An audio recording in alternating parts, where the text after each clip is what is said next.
Hey guys, before we get into the what if, I'd like to thank you all for 1,500 subscribers. Really means a lot. Thank you so much.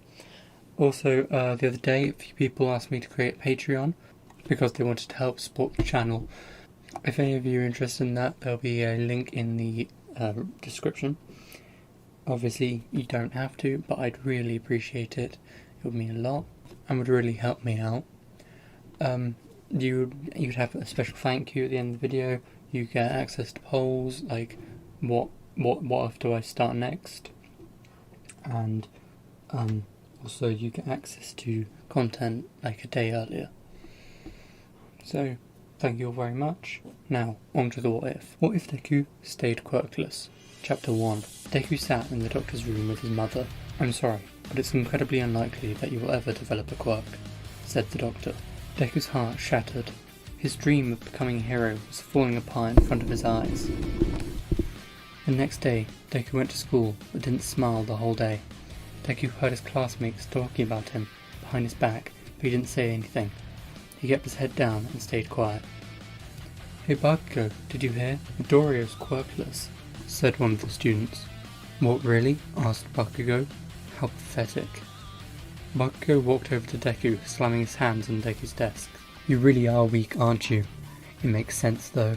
No one expected you to keep up with someone like me." Deku gritted his teeth. "You are so pathetic." Bakugo walked off and Deku took a deep breath. He just wanted the day to be over. The day slowly moved on until it was time for lunch. Deku walked out and sat down on a bench. He didn't feel like playing any games. He took out his lunch, and before he could eat anything, it was snatched away by Deku. "Hey, give that back, Kachan," said Deku. Bakugo ran back to where the other kids were. "Hey guys, look. You could read Midoriya's name as Deku. That must be what you call a weak, quirkless loser." Deku lunged at Bakugo, but he was blasted away.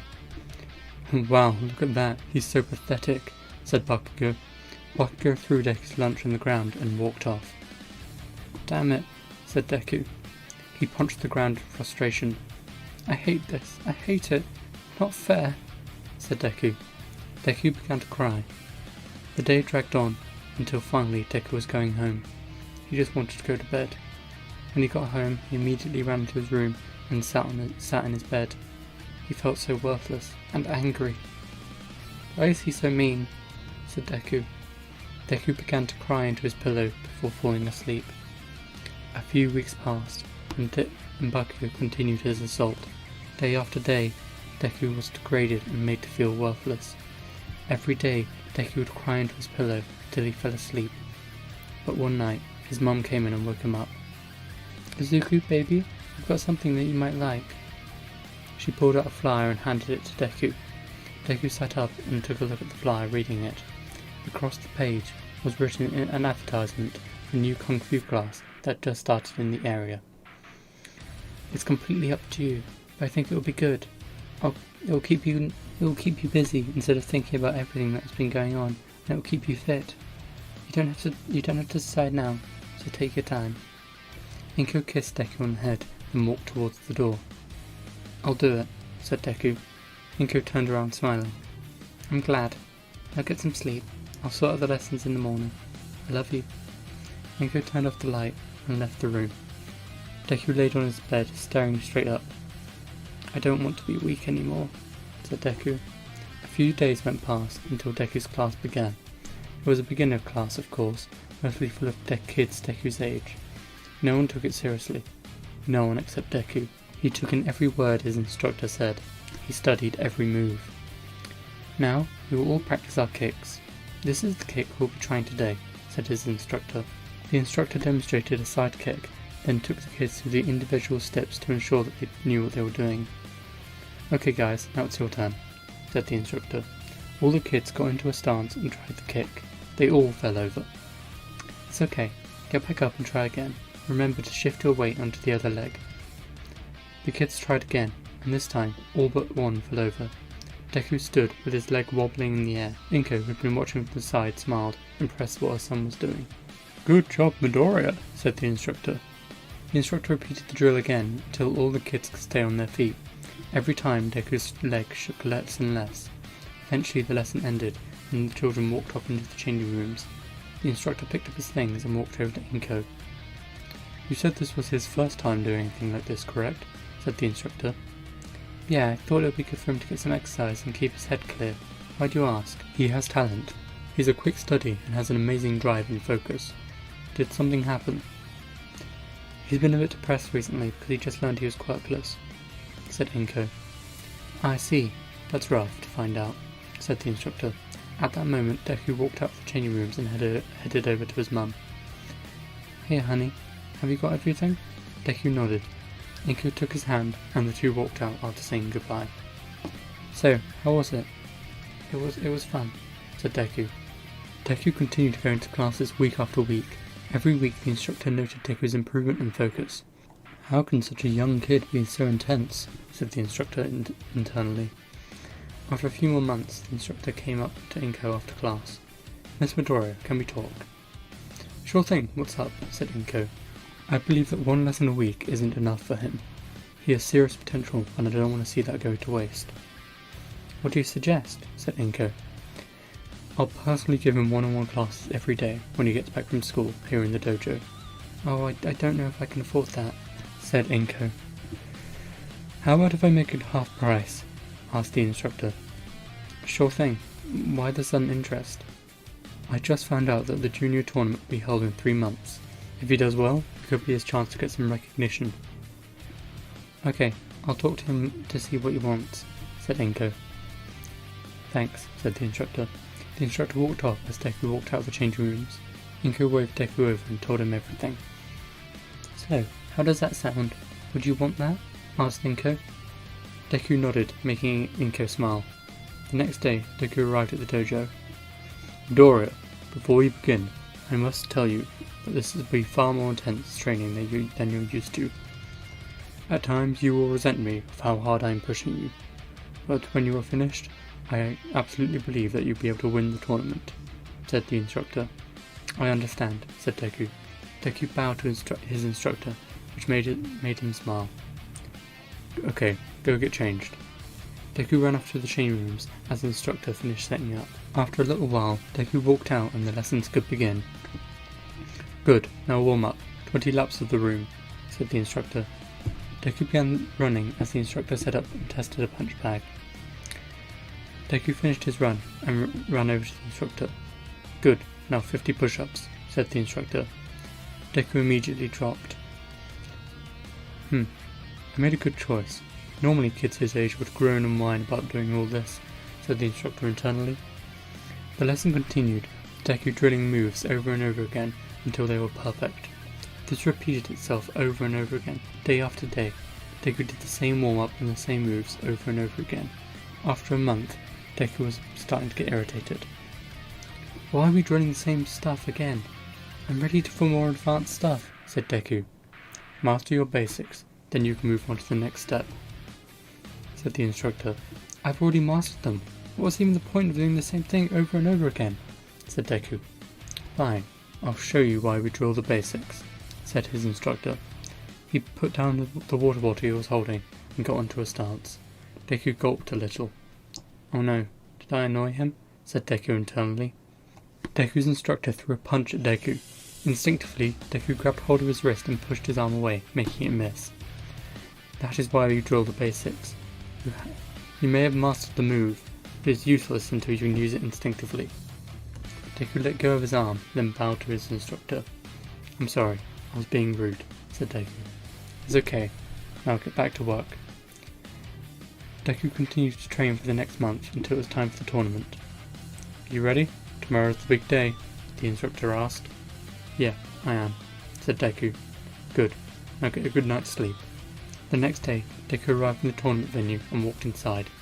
It was a small stadium but still had quite the crowd. Deku had learned that there was going to be an adult tournament in the afternoon. Deku understood now, because there was no way that this many people would come out to watch some kids fight. However, he was also told that a lot of the people come to see these things to spot talent in the junior divisions. Deku walked out along with the other kids that were participating. They looked nervous, but Deku wasn't.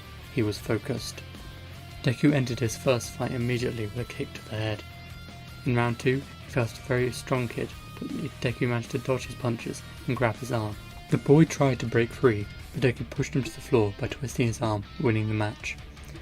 The next kid was fast. He got a few good hits on Deku, but he fell quickly when Deku took him down with a side kick. Finally, it was time for the finals. Deku's opponent stood a good head taller than him and was slightly wider. "Do not get hit," said Deku internally. The match started and the other kid lunged forward. He tried to swing at Deku, but Deku dodged all of his hits. He swung again, and Deku ducked under his arm, firing 2 quick jabs into his kidneys. He immediately fell to the ground. Deku won the match and the crowd cheered. Finally, Deku smiled. It had been several months since he had properly smiled. Deku was given his medal and sat down next to his mother. "Great job, honey," said Inko. Deku smiled and gave her a hug. There was going to be a small break before the adult tournament, so people began moving around. Deku stayed where he was because he was tired. After a little while, a few people came up to him. "Mark, thank you for coming. You're a good man. Midoriya, this guy helped some of the top athletes in the world get to where they are now." "Hello, young man. My name's Mark, and I want to sponsor you. You have lots of potential, and I think I can use that. With my help, you'll be able to get to the best dojos and learn from the greatest masters," said Mark. Deku smiled at the thought of learning from even greater masters. Mark noticed this and pulled out a business card, handing it to Inko. "He can go far. Give me a call and we'll work everything out," said Mark. After that day, Deku's life changed for the better. He travelled all over the country, studying under dozens of masters and winning tournament after tournament. Deku finally felt properly happy. Eventually they even made enough money that they moved out of their house and hired tutors so that Deku could continue training and wouldn't fall behind on his studies. Inko was a little worried, however. She wanted Deku to stay in the classroom, but she could see that the only time he was happy was when he was fighting, and he wasn't slipping in his grades either. "Nah, you don't need to worry. And he's making plenty of friends in the dojo, so he'll be fine, right?" said Inko. For the next few years, they travelled around the world. Deku was living the dream, however something was missing. One day, Deku woke up in the middle of the night. The moonlight gently drifted through the window and bounced off the wall full of medals and belts. "What is it? I love what I'm doing, right?" "Yeah, of course. It makes me so happy." "Then why do I feel empty?" said Deku to himself. Deku rolled out of bed and began doing push-ups. "What do I want to do now? Is this really what I want to do with my life? Wasn't there something else?" As Deku said that, all the memories of obsessing over heroes came flashing back. He had stopped his hero worship when he began fighting, and had now almost completely forgot about it. Deku stopped doing press-ups and sat down on the floor. "I want to be a hero." All the pain of having his dream crushed all came rushing back to him. Deku shook his head angrily.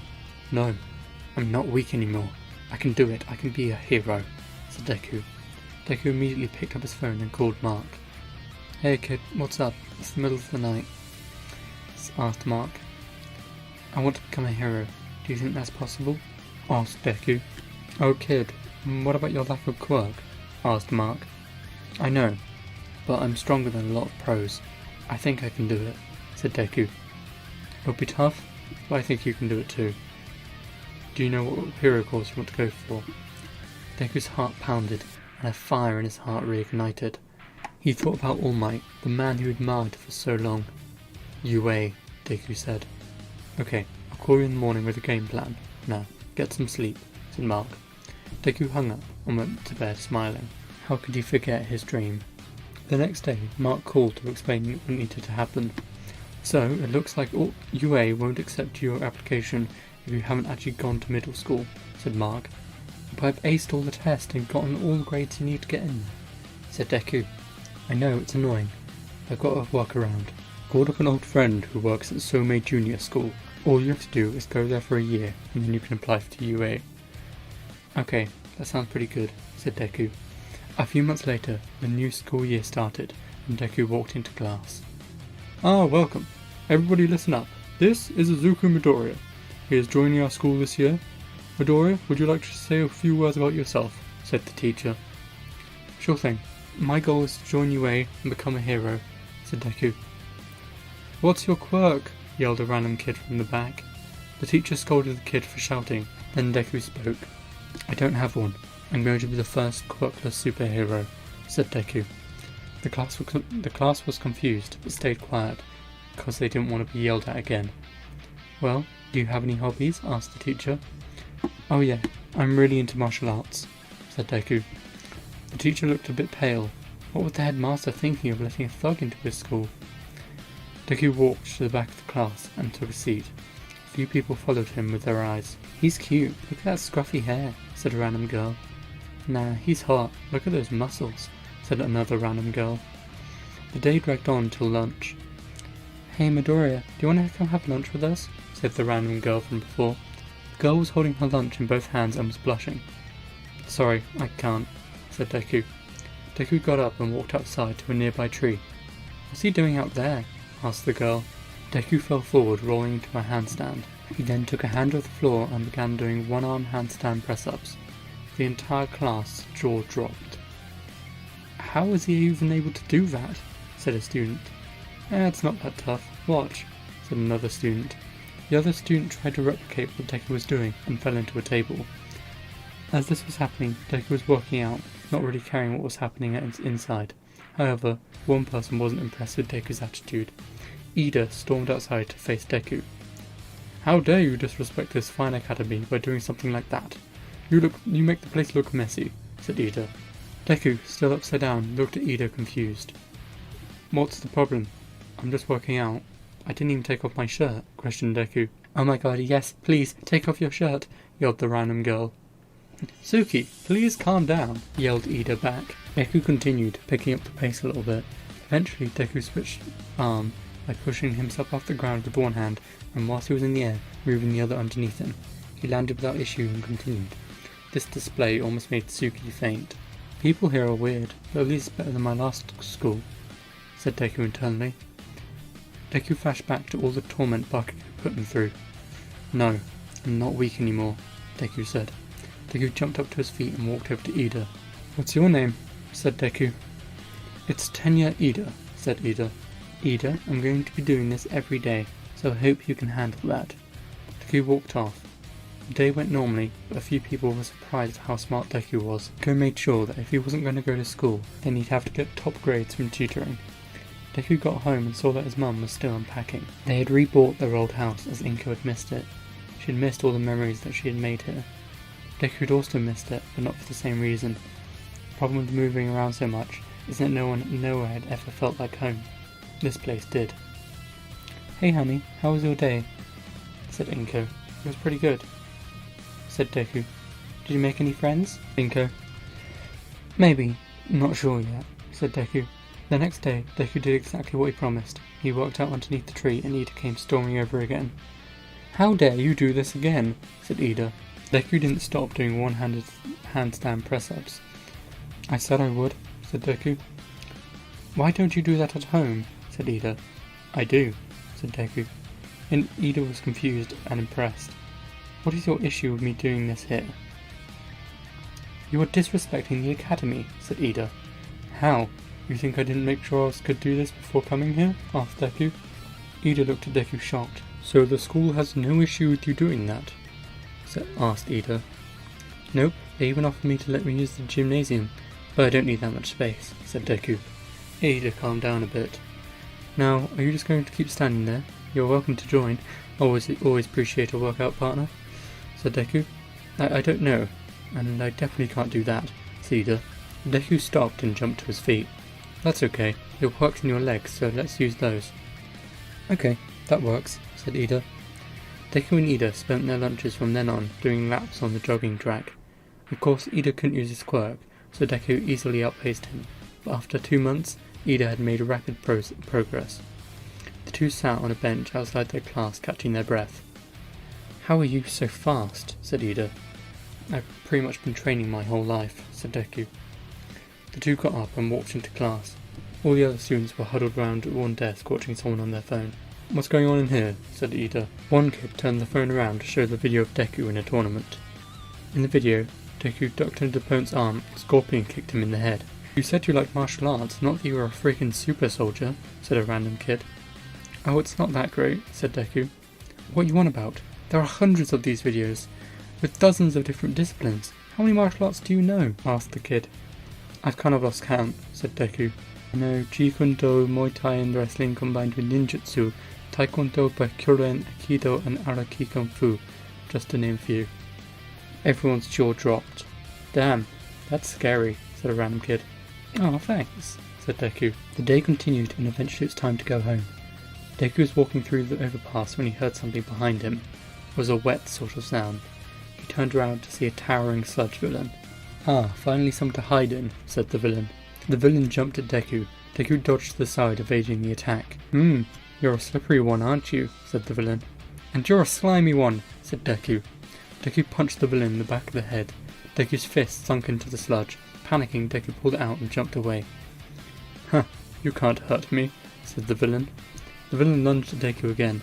Deku slid underneath the villain and ran off behind him. Deku looked back to see the villain was chasing after him. Deku ran faster and then hit something. Deku was thrown to the floor and the villain began to panic and run away. Deku looked up confused to see All Might standing over him. All Might blew the villain apart with a punch and helped Deku to his feet. Don't worry, I am here, said All Might. Thanks for the save, All Might, said Deku. All Might put the villain into some bottles and then got ready to go. Well, have fun, kid, said All Might. All Might jumped away. He flew for a bit before realising that Deku was holding onto his leg. Whoa, what the hell, said All Might. All Might landed and Deku let go. What are you doing, kid? You could have got hurt, said All Might. I know, but I had to ask you something. I want to become a hero, but I don't have a quirk. Do you think I can do it? Said Deku. I don't know. Being a hero, All Might was cut off. He started coughing up blood and transformed back into his small form. Whoa, what the hell? Said Deku. All Might lifted his shirt and explained how he got his injury. Now I can only do hero work for a few hours a day, said All Might. I'm so sorry that happened to you. What were you saying before? Said Deku. Oh yes, being a hero is dangerous work, and I don't think someone without a quirk can become a hero, said All Might, who had been feeling pretty great recently, fell all the way back down, just like then with Bakugo. All Might walked off, leaving Deku alone on the rooftop. No, he's wrong, I can do it, said Deku to himself. Deku walked out into the street and began walking home. Suddenly there was an explosion down the street. What's going on? Asked Deku. Deku ran towards the commotion. He pushed through the crowd to see a sludge villain. What the same villain? Asked Deku. Then Deku saw Bakugo, who had been captured by the villain. He hadn't seen him for around 10 years, but he could recognise him anywhere. Rage filled Deku's mind. He vaulted over the barrier that had been put in place. He sprinted towards the villain at top speed, dodging the heroes trying to stop him. He kept running faster and faster. As he closed the distance between them, Bakugo opened his eyes. Deku? Asked Bakugo. Deku leapt at Bakugo and the villain. He grabbed hold of Bakugo, yanking him out of the villain. Once he was free, he threw him to the side and faced the villain. The sludge villain swung at Deku with a massive sludge arm, but Deku dodged it easily. However, the arm did hit something. It collided with All Might, who caught it and countered with a massive punch, which blew the villain apart. All Might looked back at Deku impressed. Deku got told off by the heroes, but then Bakugo came up to him. Is that really you, Deku? Asked Bakugo. Don't you dare call me that, said Deku. Bakugo actually flinched from the hateful look in Deku's eyes. Deku walked off home. He was angry again. He hated being angry. It clouded his ability to fight. Deku walked around the corner to see All Might sliding in. Hello, young man. That was really stupid jumping in like that, but it was also incredibly brave. That is the true key to becoming a hero. Deku looked at All Might confused. I can pass on my power to another, and I want to give it to you, said All Might. This kid already has a body for it. He'd probably be able to use it 100% straight away. Oh, this is going to be awesome, said All Might internally. No, said Deku. All Might snapped straight out of his thoughts. No? Questioned All Might. I don't want your quirk. I'll be the first quirkless hero. I'll prove you wrong. I'll prove everyone wrong, said Deku. Deku stormed off, leaving All Might shocked. Damn it. I shouldn't have said all that stuff on the roof, said All Might. All Might sat down. I'm sorry, young Midoriya, said All Might. End of chapter 1. Oh, guys, that was. What do you think? Tell me in the comments. I enjoyed working on this one very much. It was a good one to write, nice and dark.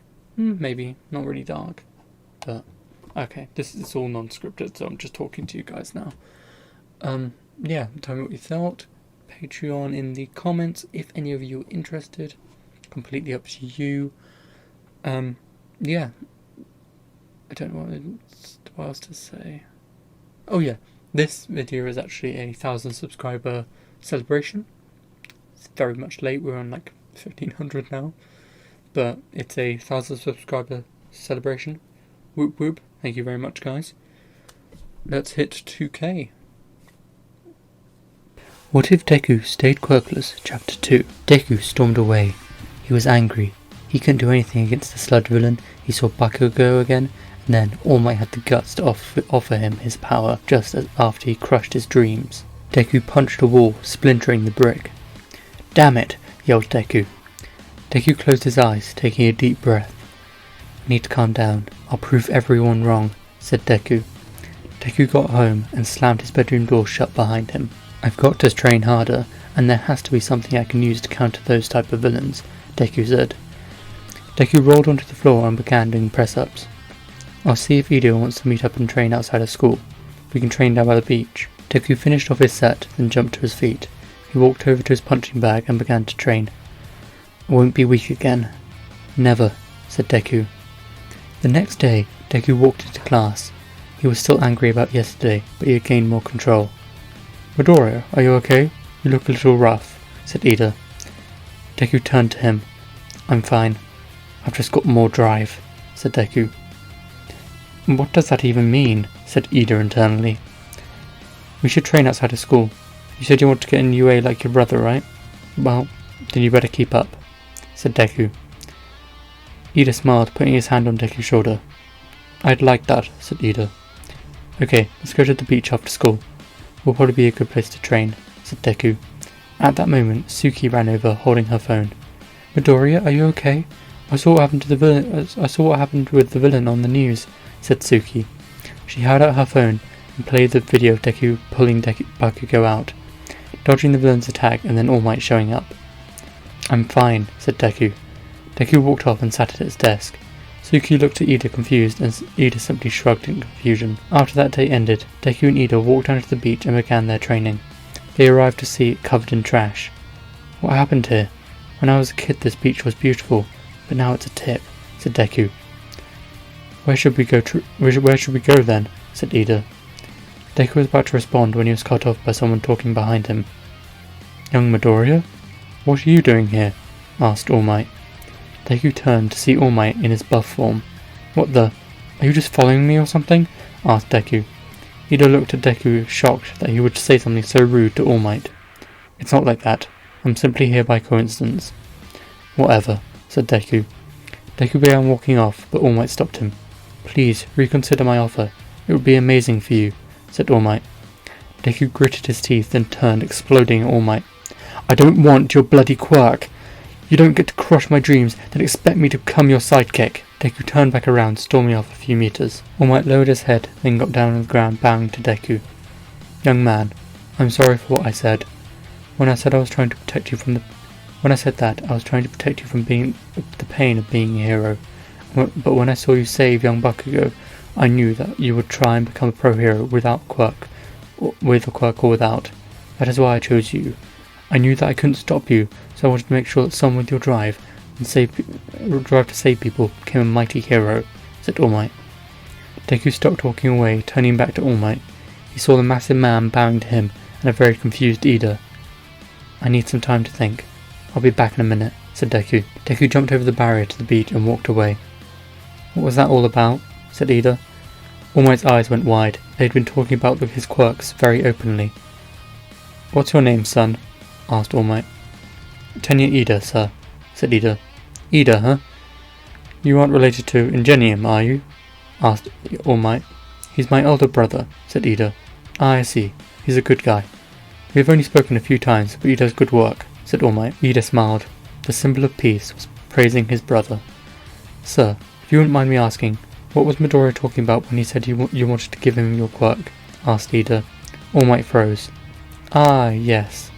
I guess I don't have a choice. All Might sighed. I have the ability to pass on my power to another, said All Might. Ida's jaw dropped. He had never heard of anything like that, and to think Midoriya turned it down? "Oh, wow," said Ida. The two talked back and forth for a few minutes until Deku came back. "You alright?" asked Ida. "Yeah, I'm okay."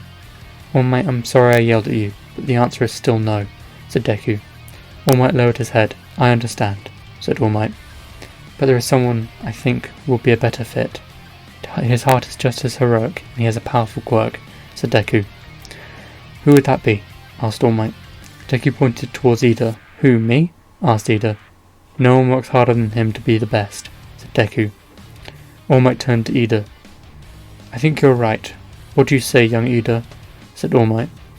Ida was very confused. "Sure thing," said Ida. All Might smiled, getting to his feet. "You will need to train so that you are strong enough to handle my power. I'm fine with that. We came down here to train anyway," said Ida. All Might smiled, patting Ida on the shoulder. "Brilliant. The entrance exam for UA is in 10 months, and in that time, I want you to clear this beach of trash. Young Midoriya, will you help as well?" said All Might. Deku shrugged and walked to the barrier overlooking the beach. Moving some of this stuff could be a good workout, but you could just get just as much in the gym. "But I guess it was for the good of the public. I'll help," said Deku. All Might smiled. "Shall we get started?" asked All Might. The three of them walked over to the beach and began moving the trash. Over the next few months, Ida grew massively. His body became much more toned and strong.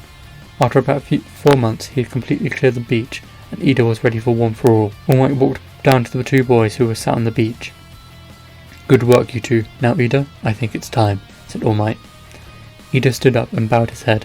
"Thank you, sir. I won't let you down," said Ida. "I know you won't," said All Might. All Might pulled out a hair out of his head and handed it to Ida. "Eat this," said All Might. Ida looked at All Might confused. "To inherit One for All, you have to swallow some of my DNA," said All Might. Ida took the hair from All Might but didn't eat it. "What's wrong?" asked All Might. Ida turned to Deku. "Are you sure you don't want it? With your body you'll be unbeatable," said Ida. "I'm sure. I'm going to be the first quirkless hero," said Deku. Ida nodded and swallowed the hair. "Good. You'll feel the effects in a few hours. It will increase your strength and will increase the power of your quirk," said All Might. Ida bowed to All Might again. "Thank you for this honour, All Might," said Ida. Time from then on flew. Every day after school, Deku and Ida would go down to the beach and would train, testing the limits of Ida's new power. They found that he could control around 5% without hurting himself, and his quirk had seen a massive improvement. The remaining months passed by, and it was finally time for the entrance exam for UA. The two friends walked into the massive school. "You ready?" asked Deku. "Yeah, I'm ready. What about you?" asked Ida. "Absolutely," said Deku. Deku clenched his fist. At that moment, Bakugo walked past. Noticing Deku, he turned to look at him. "Deku, what are you doing here if you're quirkless?" said Bakugo. Deku took a step forward, but Ida blocked him. "I don't know who you are, and frankly I don't care, but I would like you to move along," said Ida. Bakugo scoffed and walked off. Deku gritted his teeth. "Thanks for stopping me. It won't be a good start of the exam if I hit him," said Deku. "Knowing he'll have to sit out the exam so he can recover," said Ida. Ida and Deku laughed as they got ready for the exam. They stood before massive concrete doors that marked the entrance of the exam area. Deku looked over to Ida, giving him a thumbs up. Ida nodded back. Deku took a deep breath as the doors opened. "Begin," yelled President Mike. Everyone sprinted away. The first robot was turned to dust by Ida. Deku ran over to another one, sliding under its arm and tearing out its spine. He then kicked off the body, landing it on another robot. Deku reached down its neck and tore out a massive wad of wires. As the robot fell, Deku calmly stepped off. "How did he move so smoothly?" asked some of the other students. 2 more robots came around the corner and Deku cracked a smile. "Finally, I can cut loose," said Deku. Deku grabbed the arm of the first robot, using it to swing around, bringing his heel hard into the robot's eye, taking its head off. He kept the momentum going and launched towards the other one, crushing its head with an axe kick. Deku continued destroying robots. He was loving this. It had been a while since he had an opponent he could go all out against. 3 robots came round the corner and Deku clicked his neck. "Yes, more. Bring me more," said Deku. Deku took a deep breath and punched through the chest of the lead robot. He tore out its power core and it flopped to the floor. The other 2 lunged at Deku. Calmly, Deku tore off the downed robot's arm and beat the other two with it. Deku walked off, looking for a next opponent, but then the massive 0-point robot was released. Deku stood in front of the hulking body, and Ida ran to his side. "What are we going to do?" asked Ida. Deku saw that someone was trapped underneath the rocks and were in the path of the robot. Deku patted Ida on the back. "The big one's all yours, buddy. I'll go get the girl," said Deku. Ida scoffed. Charging up one for all and his engine, Ida prepared to attack. His body sparked with silver lightning, and his engines glowed red with heat. Suddenly he shot forward. Like a cannonball he accelerated towards the massive robot. The ground splintered and cracked with each step. When Ida was within range he jumped high in the air and came down with a devastating axe kick. It sliced through the front of the robot, killing it. Ida walked out of the rubble, panting. Meanwhile, Deku had run over to Uraraka. "Lay still, I'm here to help," said Deku. "I'm stuck," said Uraraka. "Don't worry, I'll get you free," said Deku. Deku looked back and saw that her leg had been crushed by a large chunk of building. Taking a deep breath, Deku focused. He saw cracks through the rock. "Don't move." Before she could respond, Deku used precision strikes to shatter the rock, freeing her. "How did you do that? What's your quirk?" asked Uraraka. Deku didn't have time to reply, as now the defeated robot was beginning to fall towards them. Deku grabbed her hand and ran out of the harm's way. When they were clear, Deku let go of her. "Sorry about that," said Deku. Deku walked away as he still had time to get more points, but Uraraka stopped him. "What's your quirk?" she asked. Deku took a second to reply, but finally spoke up. "I don't have one. I'm quirkless," said Deku. Uraraka was shocked. Then how?" asked Uraraka. Deku didn't reply. He ran off as he had seen another robot that wasn't defeated. A few moments later the Saxon sounded, and the exam ended. Deku and Ida walked out of the arena laughing and chatting with each other. "Yeah man, I saw your kick. It was insane. But you'll need to work on your form. Wanna go over that after this?" asked Deku. "How are you not tired?" asked Ida. "Practice," said Deku. Ida and Deku laughed. A few people watched them leave. "What is it with those two? The tall one was insanely fast, and the jacked one, he was just using his bare hands the whole time," said the students. "I heard him say to that girl that he was quirkless," said another one. "Nah, that's impossible. Did you see what he was doing? He punched through metal," said the student. Deku heard that last bit and smiled to himself. A few days later, Deku was doing press-ups in his room when his mum knocked on his door. "Honey, there is a letter for you. I think it's from UA," said Inko. Deku grabbed the letter and tore it open. A hologram of All Might began to play. "Hello, young man. It's been my honor to announce that you have been accepted into UA." Deku smiled as the message continued. "You amazed all of us. You got 42 villain points, which is a very commendable score. However, that was not the only category. There were also hero points. These are given by a panel of judges, and they saw how you saved that girl. For your act of heroism, they have given you 35 hero points, bringing your total to 77. This puts you joint second place. Congratulations, young Midoriya." The message ended, and Deku threw his fist into the air. He immediately picked up his phone and called Ida. "Hey, what's up?" said Ida. "Have you got your results yet? Mine just came," said Deku. "No, I haven't." Ida was cut off by a knock at the door. They just arrived. Hang on, I'll open them." Deku heard Ida open the envelope, and an unmistakable voice of All Might began to play. "Young Ida, congratulations on passing the exam. You did exemplary well. In fact, you earned the highest marks out of anyone with 65 villain points." Deku's eyes went wide as he heard that. "That's so awesome. But there was also another category that you were also judged on. Your heroic actions.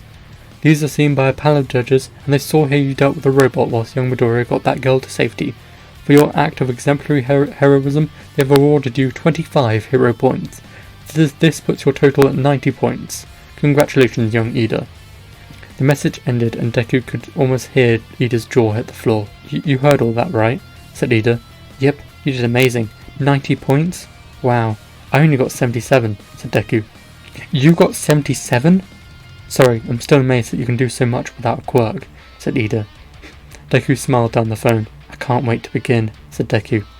The next day, Deku and Ida walked into their new class. Immediately, Deku locked eyes with Bakugo. Bakugo's eyes went wide. "How the hell did he get in?" said Bakugo. Someone tapped Deku on the shoulder, and Deku turned around. "Thanks for saving me back then. I appreciate it," said Uraraka. "It's okay," said Deku, smiling. Deku took his seat as Aizawa walked in. "Hello everyone. You can call me Mr. Aizawa, and I will be your homeroom teacher. Now, everyone put on these gym uniforms and meet me outside in 10 minutes. "Excuse me, sir, but what about the opening ceremony?" said Ida. Aizawa activated his quirk, silencing the room. Deku looked around confused as he hadn't felt anything. "This is UA, and at UA, we run things a bit differently. I'm allowed to run my class how I like. This includes expulsion. So, meet me outside in 10 minutes, said Aizawa. The class gulped as Aizawa walked out. Outside, Aizawa was preparing several events to test the new students. In the ball throw, Deku did alright, scoring 100 meters. However, in the other events, Deku excelled. In events like push-ups and sit-ups, Deku was the best in class, and in grip strength, Deku was only beaten by Shoji. By the end of all the tests, Aizawa looked at his phone confused. He was amazed that a boy without a quirk could do so well. All the students set off. Deku and Ida began to make their way to the train station when someone shouted at them from behind. It was Uraraka. "Hey guys, are you going to the station?" said Uraraka. "Yes, we are. Care to join us?" said Ida. "Sure. Oh, Ida, I need to thank you for taking out that massive robot," said Uraraka. "No worries. And anyway, it was Midoriya who saved you," said Ida. Uraraka looked over at Deku and smiled hard. She's cute," said Deku internally. "Midoriya, how did you break that rock from before with just your hands?" said Uraraka. "I hit it in the right spot," said Deku. Uraraka and Ida laughed at this, confusing Deku. "I wasn't joking," said Deku internally. The next day, the students were waiting for class to begin when the door was thrown open and All Might rushed in. "I am here," said All Might. The students cheered, but All Might quickly quieted them down. "Young heroes, today we'll be doing our first combat training. Please meet me in Sight Gamma in 10 minutes, in your hero uniforms." 10 minutes later, the entire class was gathered and All Might could continue the lesson. "This will be a simple situation. A 2v2 match. One team being the heroes, and the other team being the villains. The villains will be hiding a bomb in this building, and the hero's job is to defeat the villains and disarm the bomb. First team will be Midoriya and Uraraka versus Bakugo and Ida." Deku turned to Ida, smiling, then glanced over at Bakugo. Bakugo was glaring at him. Deku clenched his fist and got ready. The villains went in, and then 5 minutes after, the klaxon sounded and they headed in. "Leave Bakugo to me," said Deku. "But isn't he really strong?" "I can back you up," said Uraraka. "No, I can handle him. The bigger threat is Ida, and we won't be able to focus on Ida if Bakugo is still active. Knowing both of them, Ida is guarding the bomb, and Bakugo stormed off looking for us," said Deku. As if on cue, Bakugo leapt around the corner, firing a massive blast at the two. Deku smiled. He spun past the blast and slammed Bakugo into the ground. "Uraraka, go!" said Deku. Uraraka ran off, leaving Deku and Bakugo alone. "I heard you coming. I was talking, giving you a false sense of safety." Bakugo jumped to his feet, getting into a fighting stance. Deku laughed and got onto his own. "Is that really the stance you want to take?" said Deku. Before Bakugo could reply, Deku brought his foot into Bakugo's ribs, sending him to the floor. "Well, that was stupid, wasn't it? You left yourself wide open," said Deku. Bakugo looked up at Deku and smiled. Suddenly, Bakugo blasted him with a massive blast. Deku jumped back, and only his clothes were damaged. "Haha, you're still weak, Deku. Just like when we were kids. Weak, quirkless Deku," said Bakugo. Deku clenched his fist and charged at Bakugo. Bakugo countered by blasting at Deku, but he evaded by sliding underneath it. Deku slid towards Bakugo. Spinning, he took out his legs. Bakugo fell face first onto the ground. Deku jumped to his feet and walked over to Bakugo. Bakugo flipped onto his back, blasting Deku straight into the chest. Deku was flung down the corridor. He flipped backwards, landing on his feet against the wall. Deku jumped to the floor and sprinted towards Bakugo. As Deku approached, Bakugo activated his glove's stored power. Pulling back the trigger, he fired it towards Deku like a wall of flame. "I need to dodge," said Deku. Deku sped up, heading straight for the blast. He jumped at the last moment, landing with his feet against the wall next to him. He jumped off again, barely dodging the massive blast and slamming into Bakugo's chest. Bakugo didn't fall, however. He grabbed Deku's hair and pulled back a fist to punch him. Deku grabbed hold of the arm holding him and twisted it hard. There was a loud cracking noise as Bakugo's arm tore out of the socket. He fell to the ground, wincing in pain. Deku knelt down beside him. "I've been thinking about this day for years. All the pain you put me through. You aren't fit to be a hero. You're just a selfish, self-centered bully who believes that just because you are strong, he is owed the world," said Deku. Bakugo lashed out in rage, trying to grab Deku with his other hand. Deku caught it, twisting the hand around. Bakugo writhed in pain. "You called me weak before. You were right. I was weak, so thank you. You drove me to become the strongest version of myself." Deku pulled back a fist. "Now, try and call me weak," said Deku. Deku punched Bakugo in the face. Then again, and again, harder and harder, hit after hit, landing with a sickening thud. Deku's bloody knuckles pounded in Bakugo's skull. "Call me weak again! I dare you!" All Might screamed down the microphone, but it fell on deaf ears. "Do it! Call me weak! I'm not weak anymore! I'm not! You won't hurt me anymore! Never again!" yelled Deku. Deku screamed from the bottom of his heart as he raised his fist again. However, it was grabbed. Deku looked over to see that All Might had grabbed his fist. Behind him was a torn-out wall. "This is over. Get up now," said All Might. Deku got to his feet and looked down at his hands and at Bakugo. Deku immediately fell to his knees. Tears streamed out of his eyes and he pounded his fist into the ground. "Oh God, what have I done? I didn't mean for this to happen," said Deku. All Might radioed Ida and Uraraka and told them that the fight was over and that they should go outside. Bakugo was taken to the nurse's office for healing, and Deku was sent to the principal. "Dear God, what happened to him?" said Recovery Girl. Recovery Girl kissed Bakugo, healing him completely. Luckily, there was no permanent damage.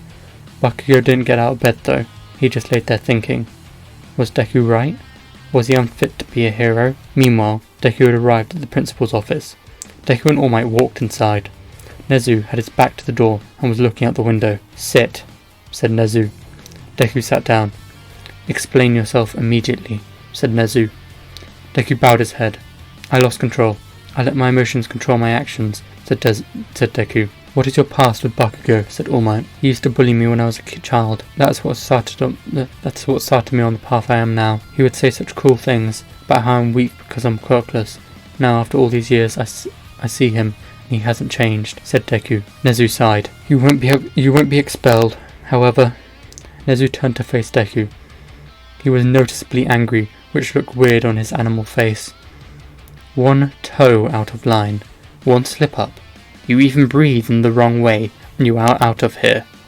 I'm also instructing you to go to the school's counselling services. Until you do that, you won't be allowed to continue your lessons," said Nezu. Deku bowed his head. "Now, go," said Nezu. Nezu turned as Deku and All Might walked out the door. "Young man?" Deku stopped and looked at the principal. "I believe that you could become a great hero." Deku bowed to the principal and left the room. The next day, Deku walked into class. The atmosphere was different. Everyone looked at him with disgust or fear, even Ida. A few moments later, Bakugo walked in. Deku turned to look away, but something caught his eye. Something was different about Bakugo. He usually carried himself like he was the king of the world, but today his head was low. Deku's head sank. He said everything he wanted to say to Bakugo, but definitely not in the way he wanted to say it. Okay, he wanted to beat him up, sure, but not to that point. He went too far. He lost control. Deku gulped and stood up. Swallowing his pride, he walked over to Bakugo's desk. The entire room gulped. Everyone thought he was going to kick off again. Bakugo looked up at Deku, confused. After a few moments of eye contact, Deku bowed to Bakugo. "I'm sorry for what happened. I lost control, and as a result, I put your safety in jeopardy." Deku raised his head and walked back to his seat. The entire room was in shock. End of Chapter 2. My throat is just impaced. What if Deku stayed quirkless? Chapter 3. The days dragged on in an awkward silence. Everyone was on edge, watching Deku and Bakugo. Even the teachers watched them, ready to separate them if necessary, but it never happened. The two boys remained quiet and restrained. The teachers expected this of Midoriya, because of his conversation with the principal, but not of Bakugo.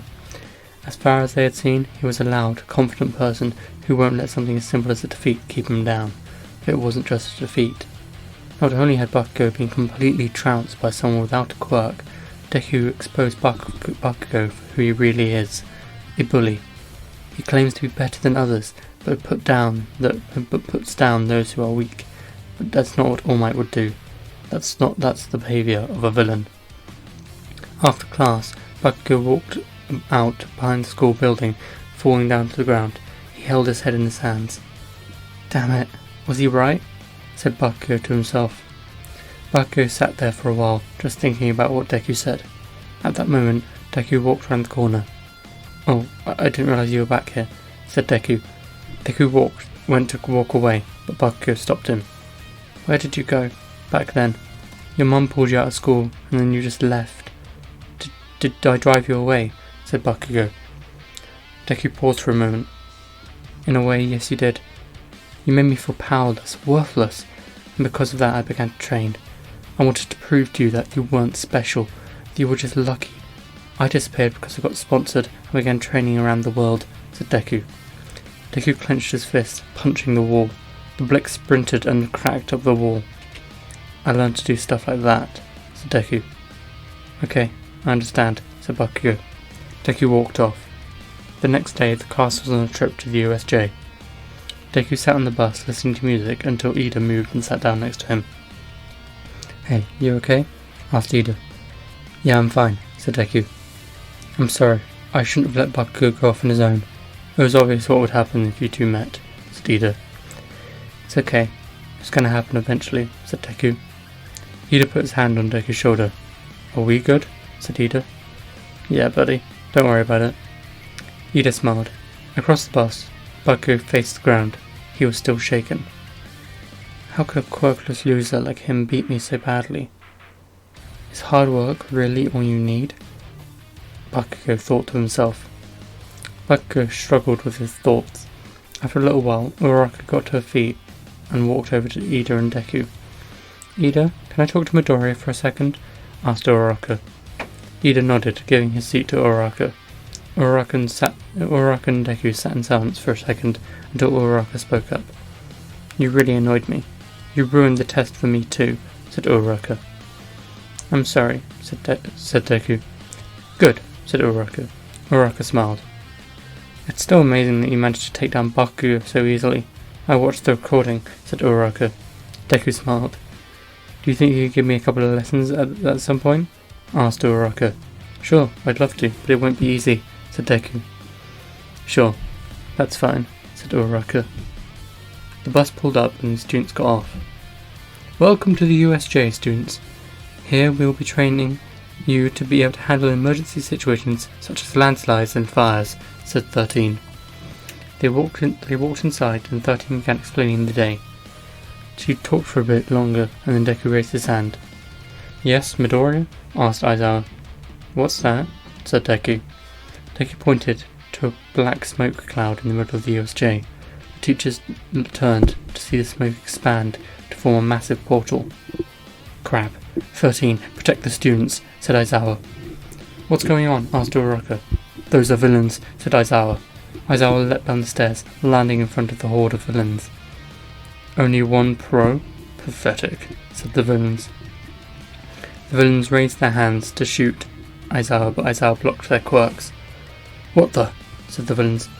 The villains were cut off when Aizawa's knee landed firmly in their face. He jumped from villain to villain, taking them all down quickly, but soon Aizawa began to tire. The villains managed to grab Aizawa from behind and another ran towards them, ready to hit him. But before they could, Aizawa worked his way free and kicked the incoming villain in the head and turned to take down the other. However, he was already down. "Who the?" asked Aizawa. Deku tapped Aizawa on the shoulder from behind, making Aizawa turn around shocked. "You look like you needed a hand," said Deku. "How did you get behind me? I couldn't feel your presence," said Aizawa. Deku smiled at his teacher and then turned to the villains. "You ready?" asked Deku. "Yeah, just don't die," said Aizawa. "That's not going to happen," said Deku. The two of them leapt into battle. Deku kicked the legs out of one of the villains, and then, as he fell forward, Deku brought his knee up into his nose. There was a loud crunch as the villain fell to the ground. "Who's next?" said Deku. Several villains rushed to Deku. "Get him, he's just some kid," said the villains. Deku smiled and got into a deep stance. Don't be so sure," said Deku.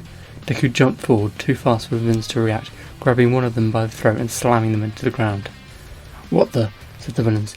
Before they could process what happened, Deku swept their legs from underneath them and landing several quick strikes knocked them all out. Aizawa took a second to watch Deku as he handled them. "Incredible. His technique is flawless, but you could benefit from more mobility," said Aizawa. Aizawa jumped over to Deku, landing next to him. "Midoriya, how quick can you learn a new technique?" said Aizawa. "I only need to see you once," said Deku. Aizawa grinned. "Then it's time for a lesson," said Aizawa. Aizawa threw his binding cloth, wrapping up several villains, and then pulled himself towards them, knocking them all out in seconds. Deku's eyes widened. "Now that's impressive," said Deku. Aizawa jumped back over, tearing the binding cloth in half, and giving half of it to Deku. "It's time for a practical test. Use it. Right now," said Aizawa. Deku threw the binding cloth, flicking his wrist at the end. Like a coiled viper, the cloth shot towards the villain, wrapping around his neck. The villain looked over at Deku with scared eyes, only to see a confident smile.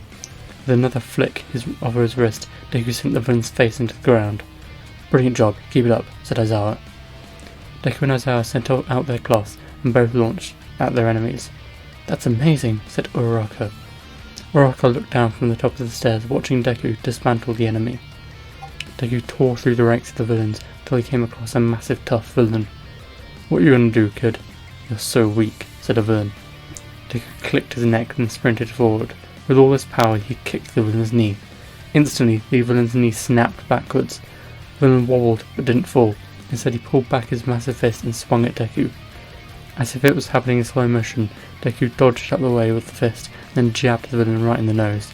The villain stumbled back as Deku continued his advance.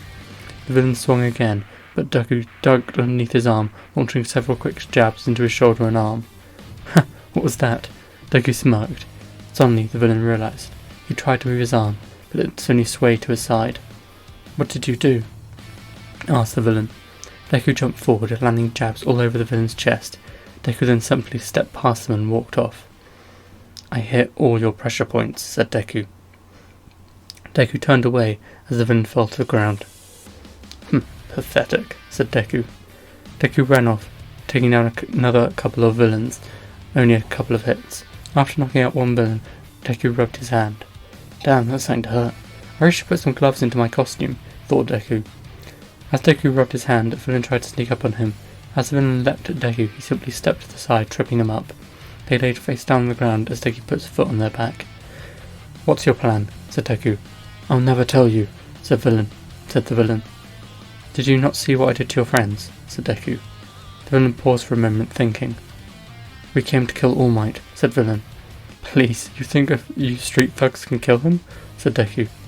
"Not us," said the villain. The villain pointed over to Shigaraki and the Nomu. "But they can," said the villain. "Good to know. Thank you," said Deku. Deku hit the villain in a pressure point on his neck, putting him to sleep, then stretched his arms. Now, the real fight begins. Deku used his binding cloth to wrap around the rock, pulling himself straight towards the Nomu. The big guy is the real threat, thought Deku. Deku shot forward, landing a massive spin kick in Nomu's face. Shock spread across Deku's face. He hadn't even flinched. Suddenly, the Nomu's eyes turned, looking straight at him. Deku threw up his guard, but it did nothing as the massive punch followed. Deku was sent flying, skidding across the floor and bouncing into a wall. Deku fell to his knees, coughing up a massive amount of blood. "Oh, that's not healthy," said Deku. Deku staggered to his feet, clutching his chest. His vision blurred in and out of focus. "Holy hell, I've never been hit like that." "Awesome, I might finally get to test it out," said Deku. Deku leapt back in. This time, the Nomu didn't wait for him to land his hit, instead immediately swung his fist at Deku. However, Deku saw this coming. With a quick tug of the binding cloth, changed his direction so he landed behind the Nomu. Quickly, before it could turn, Deku shot several quick jabs into the monster's back. Damn, no effect. This guy isn't normal. Even All Might would have felt that, said Deku. Nomu turned and Deku jumped back. Okay, here goes. Deku tore off his top and took a deep breath. Just kill him already, said Shigaraki. The Nomu shot at Deku, launching its massive fist at the boy's skull. From across the plaza, Aizawa yelled. "Midoriya, no!" said Aizawa. The massive fist crashed into Deku's head, but as it did, Deku's stance dropped, loosening up. As the fist hit, Deku span, rolling off the fist. Then, with a flick of his hand, Deku smacked the Nomu in the face. A massive shockwave enveloped the area, but when the dust settled, no one could understand what they were seeing. The massive Nomu was embedded in the wall, and Deku stood strong. "Oh, I'm so glad that worked," said Deku. Deku grinned, wiping blood off his face. "Okay, I haven't perfected it yet."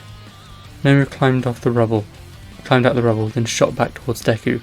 He launched a massive barrage of punches at him. "You have so much speed, but you are simple. Your attacks are easy to read." Deku took another hit, and again the Nomu was pushed back. "What the hell is going on?" said Aizawa. "You like it? It's a technique I've been working on. You move your body like calm flowing water. It allows you to take hits and quickly redirect the energy back like a crushing rock." Deku deepened his stance. "The fist of flowing water crushing rock. That's the name of this technique that will crush you villains," said Deku. "Now, Nomu, kill him," said Shigaraki. Nomu yelled, then shot forward. Deku took a deep breath as the Nomu launched a massive punch. Deku sent the punch straight back, but the Nomu didn't let up. He brought his other arm straight up. Deku jumped off the fist, coming down for a kick on Nomu's head. He made contact, but he was grabbed. "Shit," said Deku. Deku was hurled into the ground. Deku coughed up more blood, then jumped to the side to avoid the massive foot coming for his head. Nomu then threw another massive barrage of punches. "I can't dodge these," said Deku. Deku began redirecting them back at Nomu, but all the hits were coming too fast. "I've got to be faster," said Deku. Deku focused. Everything else fell away. All that mattered was taking this guy down. "Enough defense," said Deku. Deku gritted his teeth and redirected the hits straight to the ground. Deku then brought his knee straight into the Nomu's face. Acting quickly, Deku jumped away. "Okay, he doesn't seem to be going down, no matter how many hits I send back." Deku gripped his arm. "Damn, this isn't perfect yet, I'm still taking damage with each hit," said Deku. Then Deku saw it. A dent in the Nomu's stomach where Deku had redirected one of his punches. Healed. Immediately, Deku looked over at Aizawa. "Mr. Aizawa, take away his quirk," said Deku. Aizawa nodded and his eyes flashed red. "Okay, big guy, let's try that again." Nomu launched another barrage of punches at Deku, and as Deku sent them back, Deku knew his idea was correct. His first hit landed in his shoulder. This immediately tore off the shoulder muscle of the Nomu. The arm hung limply at the Nomu's side.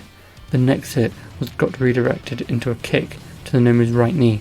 This completely inverted the beast's knee, sending it to the floor. However, this didn't stop it from attacking. "You definitely aren't normal," said Deku. "End this quickly, Midoriya," said Aizawa. Deku nodded. "I bet pressure points didn't work on this big guy because of your healing, but how about now?"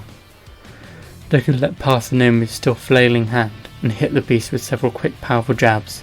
The Nomu fell to the ground unconscious. Deku turned to Shigaraki. It looks like you're next," said Deku. Deku clicked his knuckles. "Shouldn't you finish the fight you were already in the middle of?" said Shigaraki. Deku turned to see the massive Nomu standing behind him. "I'm sorry, Midoriya. I blinked," said Aizawa. The Nomu grabbed Deku's arm, crushing the bones inside. Deku screamed in pain as the Nomu held him up by his broken arm. Then the Nomu punched him hard in the stomach, sending him flying towards the stairs. "Midoriya!" yelled Aizawa. Just before Deku smashed his head into the hard steps, someone caught him. Slamming to the ground, All Might stood holding Deku. "I'm very sorry, young man. I shouldn't have been late," said All Might. All Might put Deku down, then shot forward, engaging in battle with the Nomu. Deku looked over at All Might, barely conscious. "No, stop. Your time limit," said Deku. All Might swung his mighty fist over and over again, landing powerful hit after powerful hit, but nothing was happening to the Nomu. "So, you're a tough one," said All Might. "I should help," said Aizawa. Aizawa got ready to jump in when he saw Deku cough up another mouthful of blood. "I need to get him out of here first," said Aizawa. Aizawa picked up Deku, then ran up the steps. "Oh, he's hurt so bad," said Uraraka. "We need to get him to recovery core, quick. Where is Ida?" "He ran off to get the pros," said Uraraka. Aizawa nodded. That kid was smart.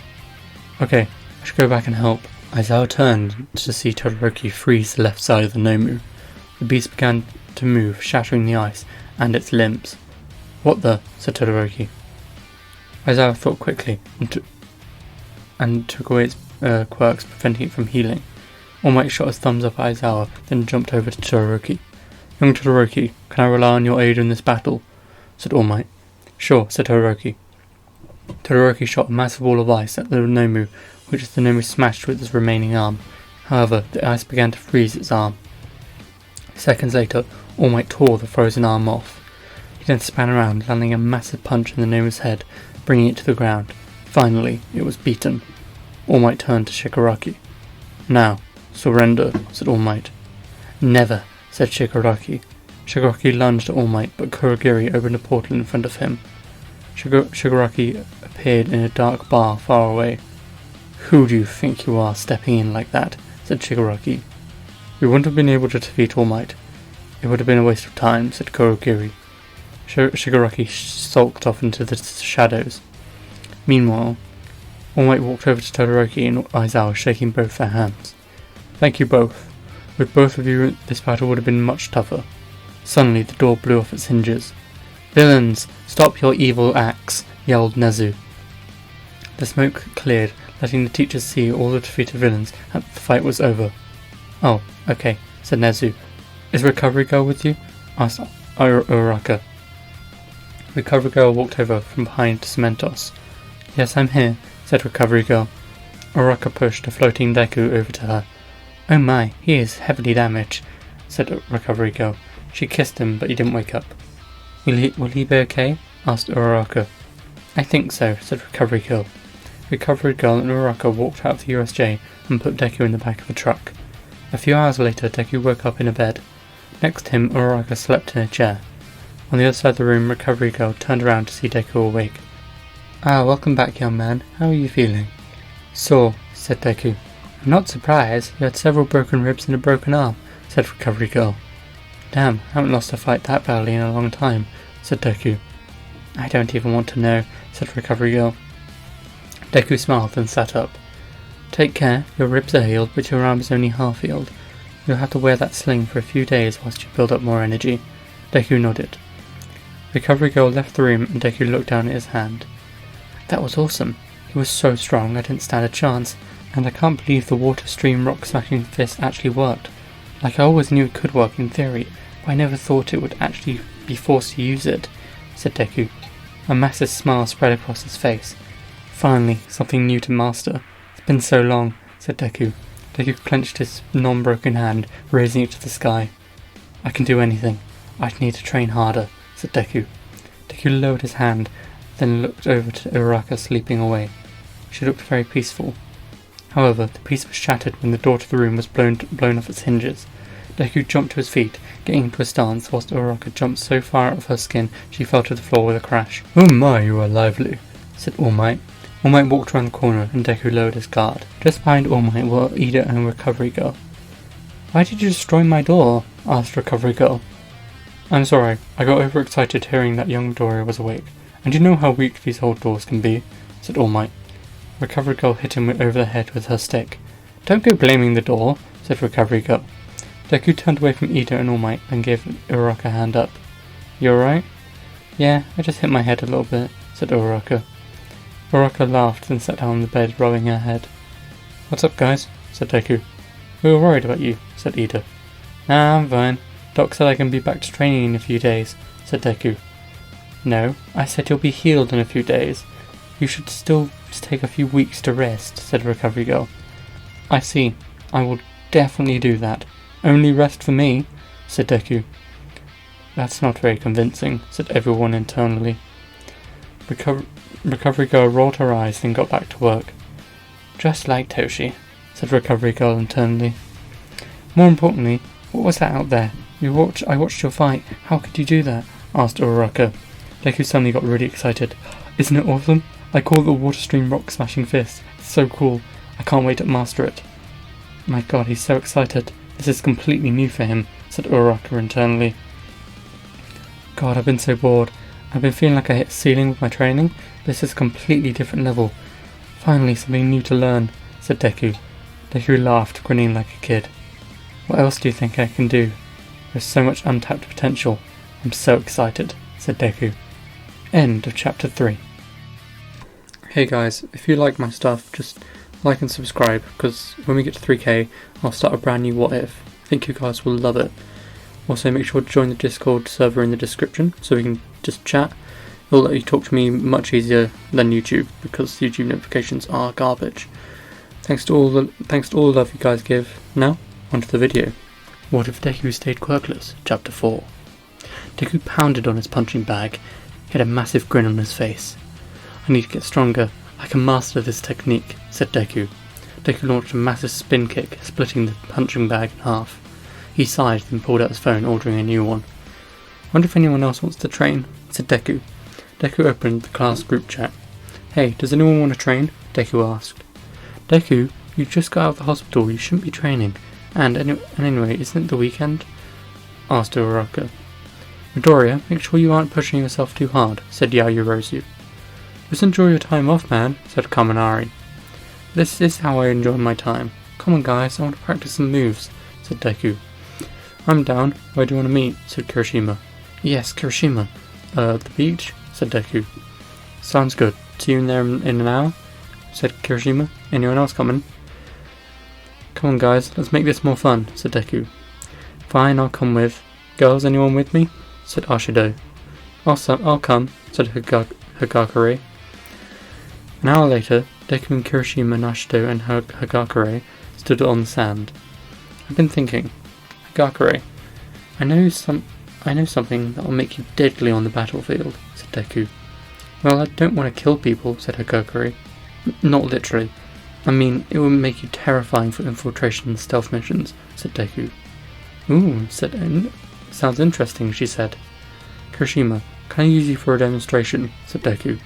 Sure, man, said Kirishima. Kirishima walked over and Deku span him around so he was facing away from him. Watch closely, said Deku. Deku moved his hand up to the back of Kirishima's neck. He then used several quick jabs to knock Kirishima out. Deku gently put Kirishima down, then walked over to Hagakure. With that one, he'll be asleep for about a minute, but I'll show you how to make it longer. Can you put on your gloves so I can see what you're doing with your hands? Said Deku. Hagakure nodded and Deku began showing her the steps. The four of them trained throughout the day, and soon the sun began to set. Man, I'm beat, said Kirishima. Why are you tired? You kept getting slept, said Ashido. That's tiring, said Kirishima. Thanks for letting me practice on you. That would really help, said Hagakure. Kirishima smiled, rubbing his neck. It's no problem, said Kirishima. You did really well today, said Deku. Deku put his hand on Hagakure's shoulder. You should be proud, said Deku. Deku couldn't tell, but Hagakure was blushing. Well, this was really fun, but I've got to get back, said Deku. Yeah, we should go too. We're going to miss our train, said Ashido. The next day, Deku sat in class when Aizawa walked in. Morning, everyone. Next week will be the sports festival, so train hard.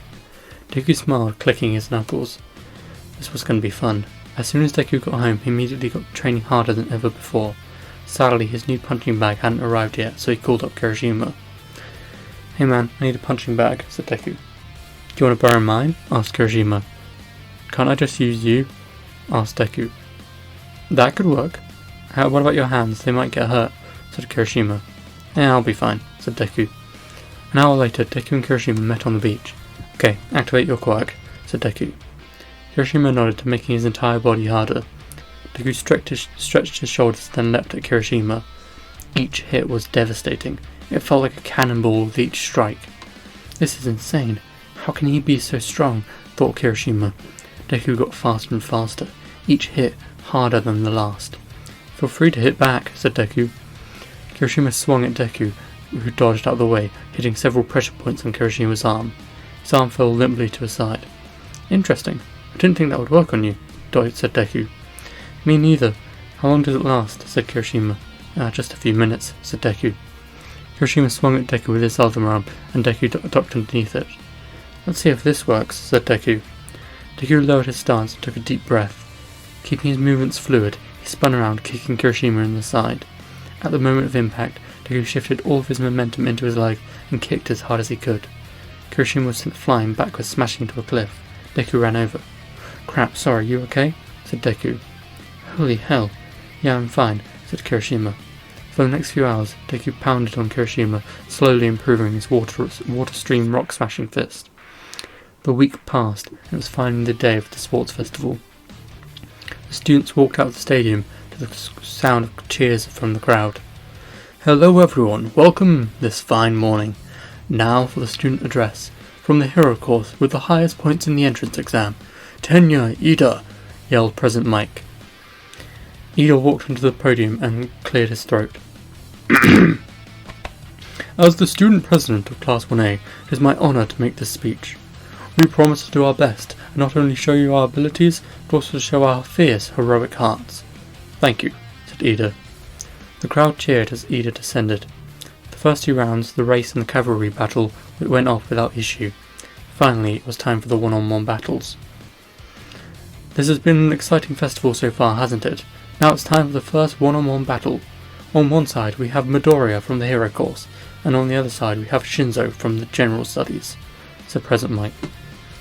"Hey Midoriya, before you go up there, that guy, Shinzo, something is weird about him.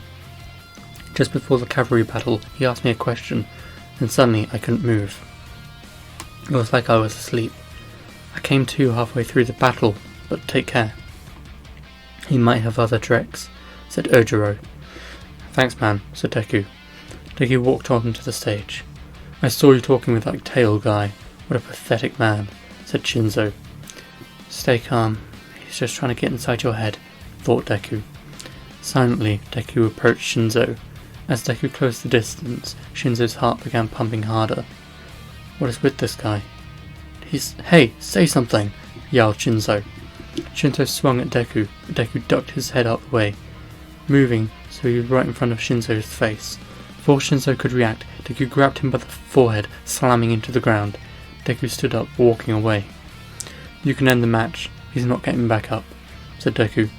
Midnight ran over and confirmed it. "Midoriya wins!" "With one attack? What's his quirk?" yelled the crowd. As Shinzo was being carried off, he woke up. Deku walked over to him.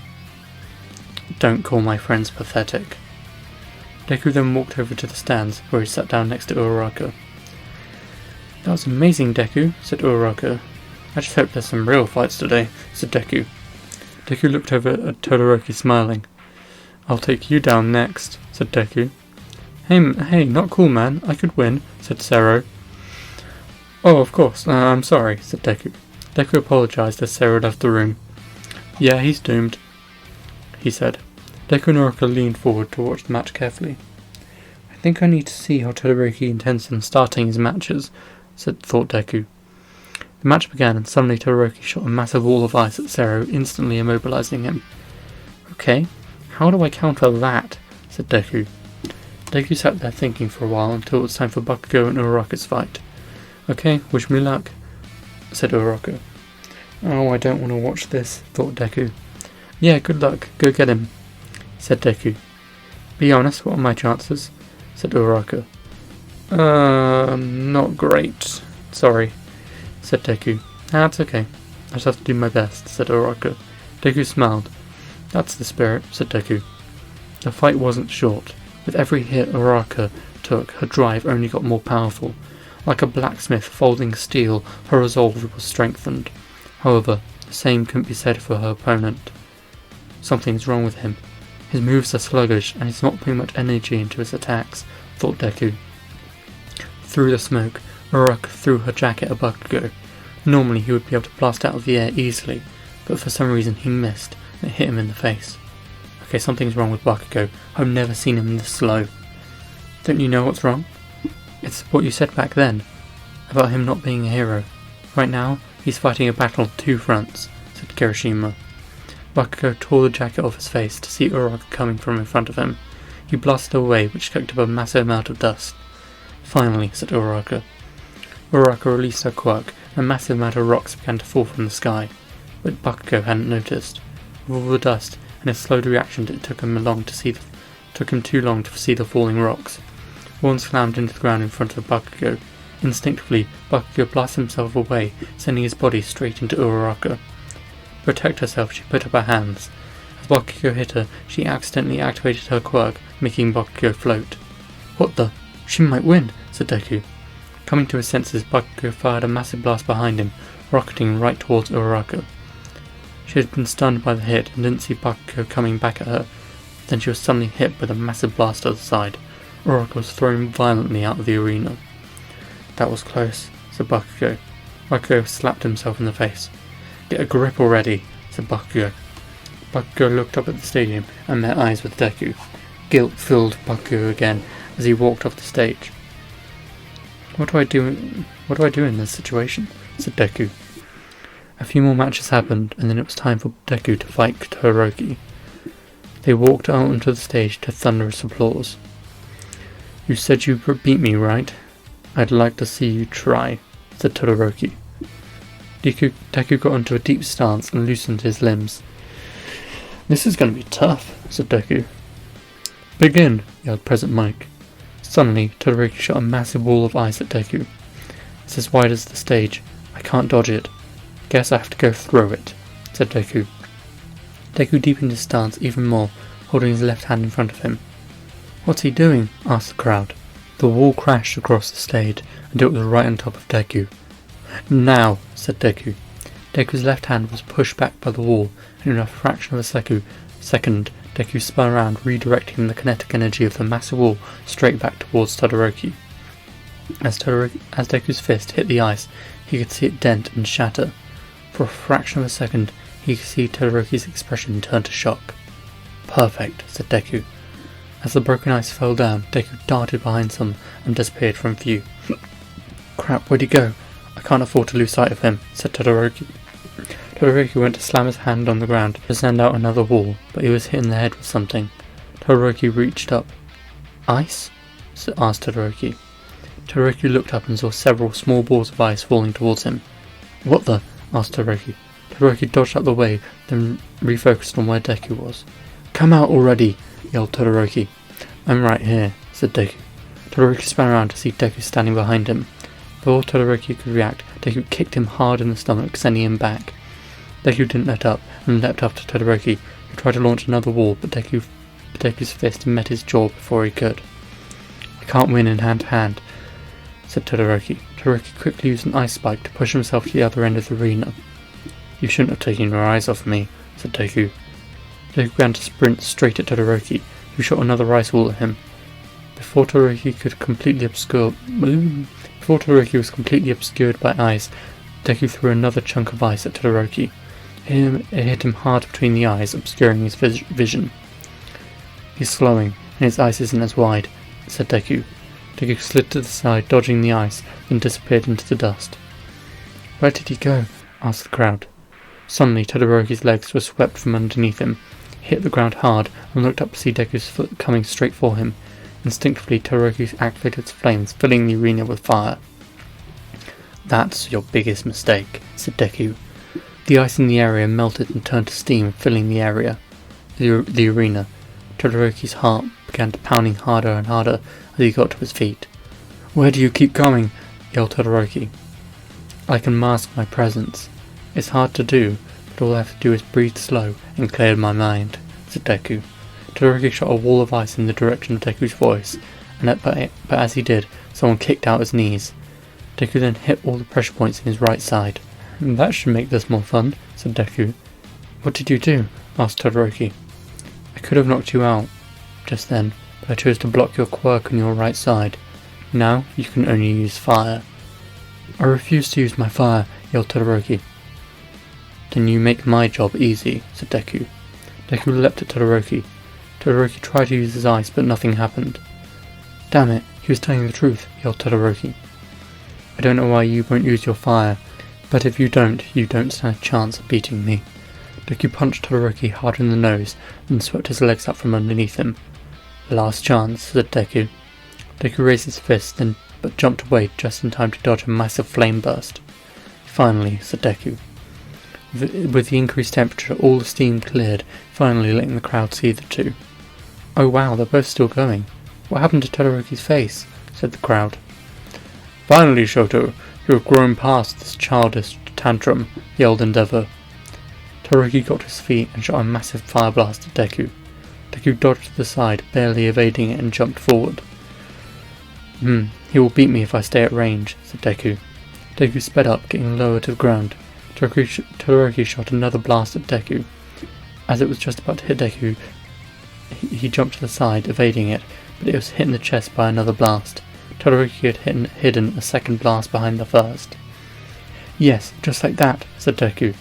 Deku landed on his feet, sprinting again. The distance between them was quickly closing. Why won't you stay down? Yelled Todoroki. Todoroki activated his fire side at full power. Like a phoenix spreading its wings, fire covered the arena. Todoroki was right on top of Deku was right on top of Todoroki. I have one shot. I can't miss, said Todoroki. Todoroki watched closely and saw that Deku was about to jump. I win, said Todoroki. As Deku's feet left the ground, Todoroki fired his blast. It tore through the air like a bullet. However, it hadn't hit Deku. Deku jumped straight forward, narrowly avoiding the fire, then grabbed Todoroki's legs, knocking him down. Todoroki fell forward as Deku span right behind him. As Todoroki fell, Deku grabbed hold of his wrist, slamming him into the ground. Good fight, man. Now, surrender, said Deku. Never, yelled Todoroki. Todoroki turned his hand around and began to charge a blast. However, before he could fire, Deku shot some quick jabs into his neck, knocking him out. Todoroki flopped to the ground unconscious as Deku got to his feet. Deku smiled to the crowd and then clicked his knuckles. Midoriya wins, yelled Present Mike. The crowd cheers as Endeavor is for the first time left speechless. Who is this boy, and what is his quirk that allows him to humiliate my Shoto like that? Yelled Endeavor. Deku bowed to the crowd, then left the stage. He walked back upstairs and sat down next to Uraraka. You are terrifying. How did you do that? Said Uraraka. A little bit of luck. I honestly didn't know that I could break the ice. How did I look? Said Deku. It was amazing, said Uraraka. You ain't seen nothing yet. Next up is Ida, and I honestly don't like my chances, said Deku. You think you might lose? Asked Uraraka. Let's not jump the gun, said Deku. Deku smiled, looking over at Ida. Deku? Said Bakugo. Deku turned to see Bakugo. Come on, man. I said don't call me that, said Deku. Oh, sorry, Midoriya, said Bakugo. Oh my god, something is seriously wrong. He would never apologize, thought Deku. You better win. I want a rematch, said Bakugo. Deku smiled. I'd like that. Don't worry, I'll be gentle this time, said Deku. Bakugo walked off, and Deku went back to watching the fights with Uraraka. A few minutes passed until it was time. Ida and Deku walked down to the stage and climbed on. Deku smiled when he saw Ida, and the two of them walked into the centre of the stage. I want your very best, buddy, said Deku. Just try and keep up, said Ida. The two smiled at each other and then bumped fists. Begin, said Present Mike. Instantly, Ida activated both Reciprocal Burst and One for All. God, he's fast, said Deku.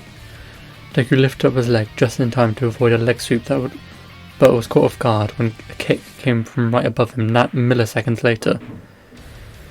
He's looking to end this fight instantly, said Deku. Deku rolled to the side, but when he looked up, Ida was gone. He's too fast, said Deku. Deku got to his feet just to see Ida zip past. I can't see what he's going to do, but I know where he's going to be. Ida spun around, bringing a kick straight into where Ida's face was. Your movements are predictable, said Deku. Ida spun to the ground but quickly got to his feet. He then accelerated even more. Each footstep sounded like a thunder, shaking the entire stadium. Can't see him, but I need to predict his hits. Legs. Deku moved his leg, narrowly avoiding a massive kick. Chest. Deku dropped forward, letting Ida pass over him. That's your weakness. With such great speed, you don't have a lot of time to think about what your next attack is. You become predictable, said Deku. Deku lowered his stance, ready to the next attack. A massive kick from Ida crashed into Deku, but Deku redirected the energy straight back into Ida's chest, sending him back. And I figured out your weakness, said Ida. Deku's ears perked up. What's that? Said Deku. Ida shot forward, but he was slower. What the? Ida jumped, pulled back his fist ready to punch Deku. Deku rolled backwards to avoid it, but Ida didn't let up. He came in with another hit, which Deku was forced to redirect. However, this was exactly what Ida wanted. As soon as Deku redirected the energy, Ida went full power and brought his leg straight into Deku's ribs. Deku dug in his feet, refusing to move as Ida's exhaust blasted away. Deku's arm had managed to block the kick, but with each passing second it got weaker. Thinking quickly, Deku targeted the pressure points in Ida's chest. This is over. One for all. 10%. For a second, Ida flashed into 10%, massively increasing his power of his kick. Deku lost his grip and went flying into Deku's ribs, sending him out of the stage. Ida walked over, helping up Deku. That was a tough fight.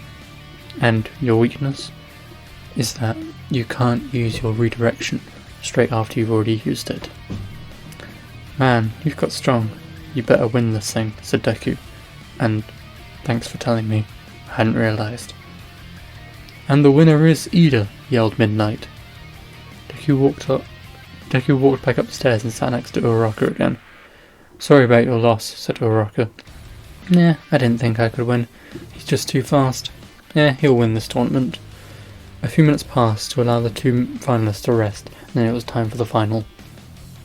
Bakugo walked up first. He looked in a better mood at the start of the festival, but was still looking rough. Next up was Ida. Ida was worse. He made Bakugo look like he was singing with joy. Something's happening, said Deku. Begin, said President Mike. Bakugo shot at Ida, but before Bakugo could make contact, Ida stepped off the stage and walked off. What the? Yelled the crowd. Deku immediately got to his feet and sprinted down to the changing rooms. He burst through the door to see Ida on the phone. Oh, okay, I'll see you in a bit. I love you too, Mother, said Ida. Ida hung up and sat down on a chair. Deku could see that he was shaking. What's wrong? Said Deku. My brother, he was attacked by a villain, said Ida. Deku's heart sank. He could see it on Ida's face.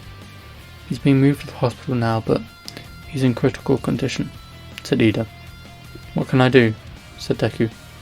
They believe it was the hero killer. I'm going to find him and take him down. Will you help me? Said Ida. Of course, buddy, said Deku. End of Chapter 4. What if Deku stayed quirkless? Chapter 5.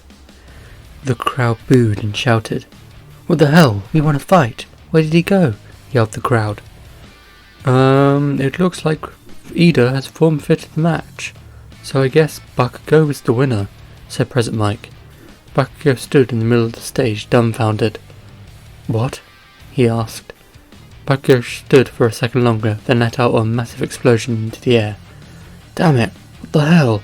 Yelled Bakugo.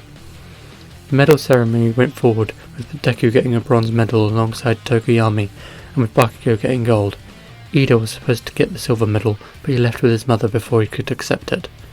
The day ended, and everyone went home, annoyed. A lot of the matches were amazing, but that final, what was that about? Yelled the crowd. A lot of people went home confused, until they looked at the news and saw what happened to Ingenium. Then they understood. That was his brother in the tournament. Well, no wonder he didn't want to fight. He must have found out just before the fight, said the crowd.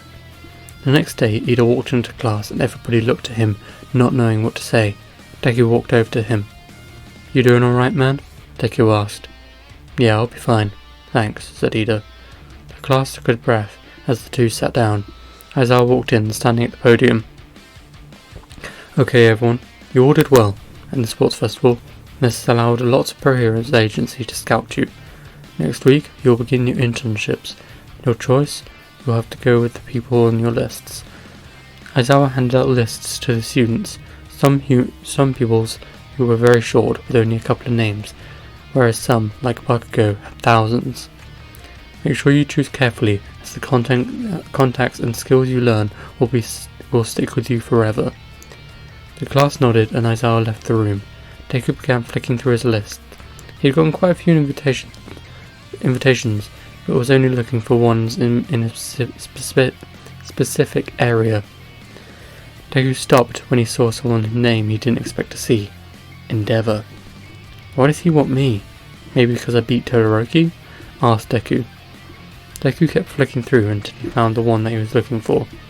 A week passed pretty quickly, and it was time for the internships to begin. Ida and Deku walked towards the train station and set off for Hosu City. An hour later they arrived and walked over to Manuel's agency. Wow, this is amazing. I never thought that anyone from UA would want to come to my agency, let alone two of you, said Manuel. Oh, yeah. See, we would be better for us to get some more down-to-earth view of the streets, said Deku. Manuel nodded, walking them around the offices. It's pretty small, but we are growing quickly, said Manuel. The two boys walked around the office, pretending to be interested. The rest of the day slowly dragged on, with Deku and Ida growing more frustrated. In the afternoon, Deku and Ida sat in their accommodation. Today was a waste of time, said Ida. Not entirely. Told us that we don't have a plan. Seriously, it's not like he's just going to let us run off for hours, said Deku. I won't need hours, said Ida. Don't be stupid. This is a massive city, and we have nowhere to start. The week slowly progressed. Each day Ida got more frustrated, whilst Deku was investigating where the hero killer could be. Hey guys, how about we go on patrol tonight, said Manuel. Deku and Ida jumped to their feet. Yes, that would be amazing, said Ida. Deku and Ida ran up to the changing rooms and putting on their hero costumes, then met Manuel up front of the agency. Manuel led them down to the street and began to talk. What is important is to show your face in public. If the civilians see you around, they'll feel safer when something does happen. If you spend all your time in your offices, the public might feel like they can't rely on you, and we can't have that. It also acts as a deterrent to wannabe villains. Someone might be thinking about robbing that corner shop, but will change their minds because they saw us, said Manuel. Deku and Ida nodded. Of course they already knew all this, but it was good to hear it. The day dragged on slowly, with the two of them not getting any closer to their goal. Okay guys, I think we should head back now, said Manuel. The two students nodded, but before they could turn around their eyes were shaken by a massive explosion. They turned to see flames reaching high into the sky. Could this be? Asked Ida. No, this is someone else. This isn't his style, said Deku. The heroes rushed over to the scene. When they arrived, they saw several large Nomus tearing up the place. What the? Nomu? Asked Deku. Immediately, Manuel broke open a fire hydrant and directed the water towards the Nomu. Ida, Deku, get those civilians out of here, said Manuel. Deku and Ida ran over to a group of people and sprinted them to safety. As they ran back, Deku slowed down for a second, thinking. Ida stopped going over to him. What's wrong? Asked Ida. I think I know where he is, said Deku. Ida's eyes went wide. Let's go then, said Ida. Immediately the two of them took off at max speed. Deku struggled to keep up, but Ida had to slow down for the tight alleys so he didn't pull ahead. The two ran for ages, searching deep in the city, that when they heard a soft whimper. They rounded the corner to see Stain holding a hero by the face. Pathetically weak, said Stain. Villain, face me, said Ida. Stain turned his head looking at Ida. And who are you, boy? Said Stain. I'm the brother of a hero you hurt. I am Ingenium, yelled Ida. You don't seem very grateful for me not gutting your brother like the rat he is, growled Stain. You bastard, I'm gonna kill you, yelled Ida. Deku's eyes went wide. He thought that Ida just wanted to take Stain down. Just like your brother. You aren't a hero, growled Stain. Stain threw a knife straight at Ida's face, but Deku caught it. The blade hung inches from Deku's eye. Deku lowered his arm, walking towards Stain. You can't beat us. Surrender before you get hurt, said Deku. Stain drew his sword. You seem awfully confident in your abilities, said Stain. They have never let me down. I'm sure I can handle a punk with a couple of knives, said Deku. Stain lunged forward, intending to impale Deku on his sword, but as the blade approached Deku, he leaned back, bringing his leg up underneath the sword. Deku kicked the sword high into the air, then took a step backwards, catching it. Deku did a quick flourish, and got into a deep stance. I like the sword, but I don't think it fits with my costume, said Deku. Deku went in for an attack, but something tore past him. A silver blur smashed into Stain's chest, throwing him back. Deku looked over to see Ida standing over Stain, his engines roaring with power. "When did he?" asked Deku. Ida grabbed Stain by the throat, slamming into a wall. The brick cracked and splintered with the force. "I'm going to end you," said Ida. Deku sprinted over, shoving Ida off Stain. "Ida, no, we don't kill," said Deku. "I don't care, I'm going to put him in the ground," said Ida. Ida stepped towards the villain, but Deku blocked him. "Your brother wouldn't want this. He wouldn't want you to... You wouldn't want you to throw your life away," said Deku. "Get out my way," said Ida. Ida tried to get past Deku, but Deku refused to move. "I won't let you kill him," said Deku. Ida powered up. "Don't make me force you to move," said Ida. "You can't," said Deku. Behind Deku, Stain was beginning to get to his feet. Ida had hit him very hard. He turned to see the hero standing off. Stain pulled out a knife and attempted to stab Deku in the back, but Deku spun around, kicking the villain in the face. As soon as Deku did that, Ida brought his leg up, kicking Deku in the side. Deku slammed into the wall, and Ida slipped past him. "No you don't," said Deku. Deku grabbed his brand new binding cloth, given to him by Aizawa, and flicked it towards Ida.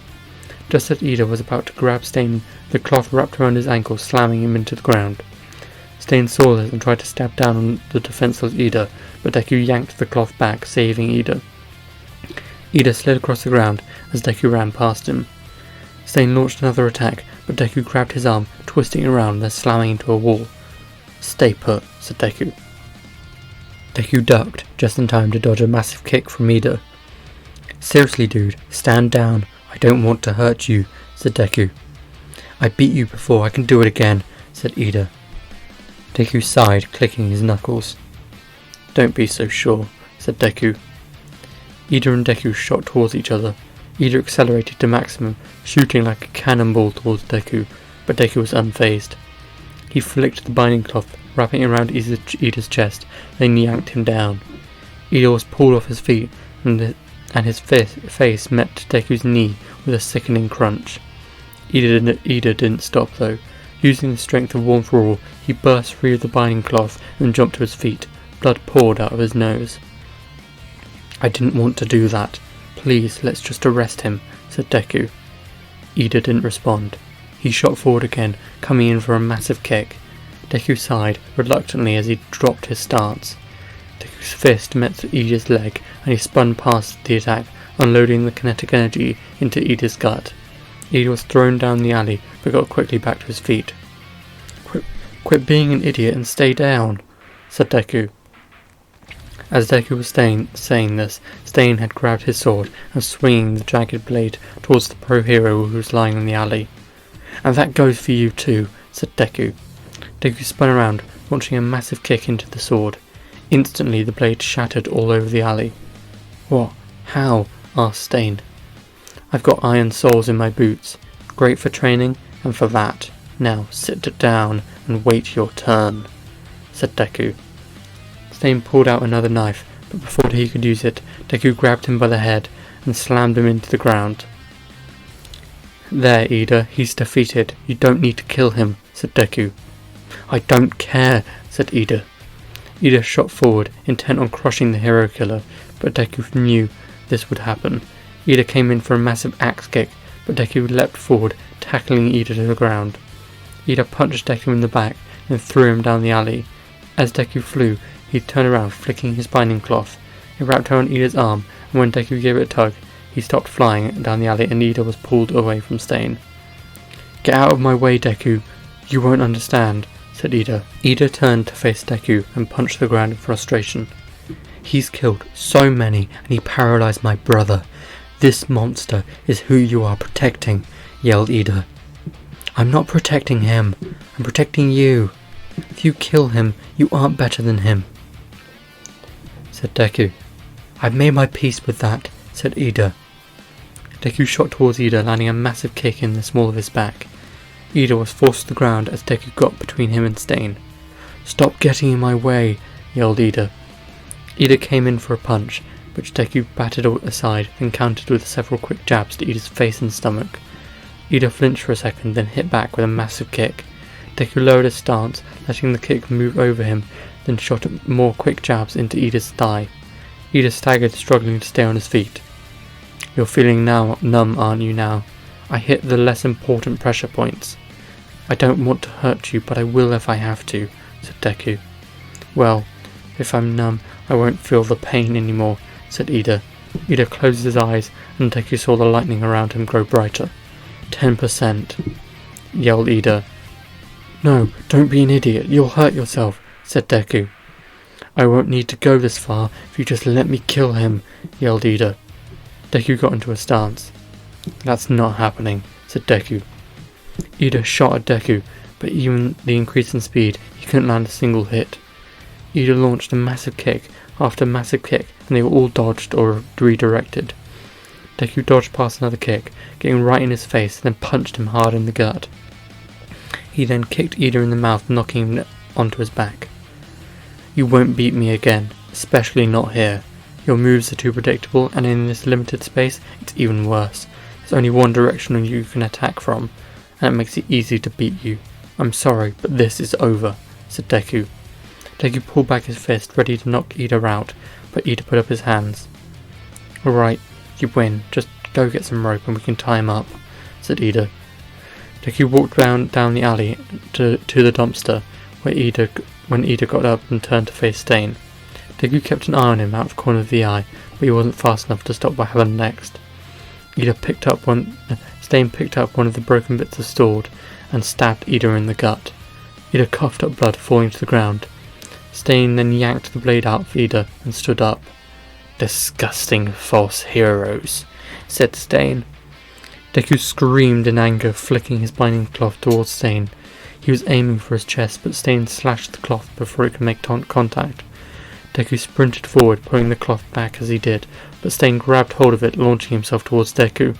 "He's crafty," said Deku.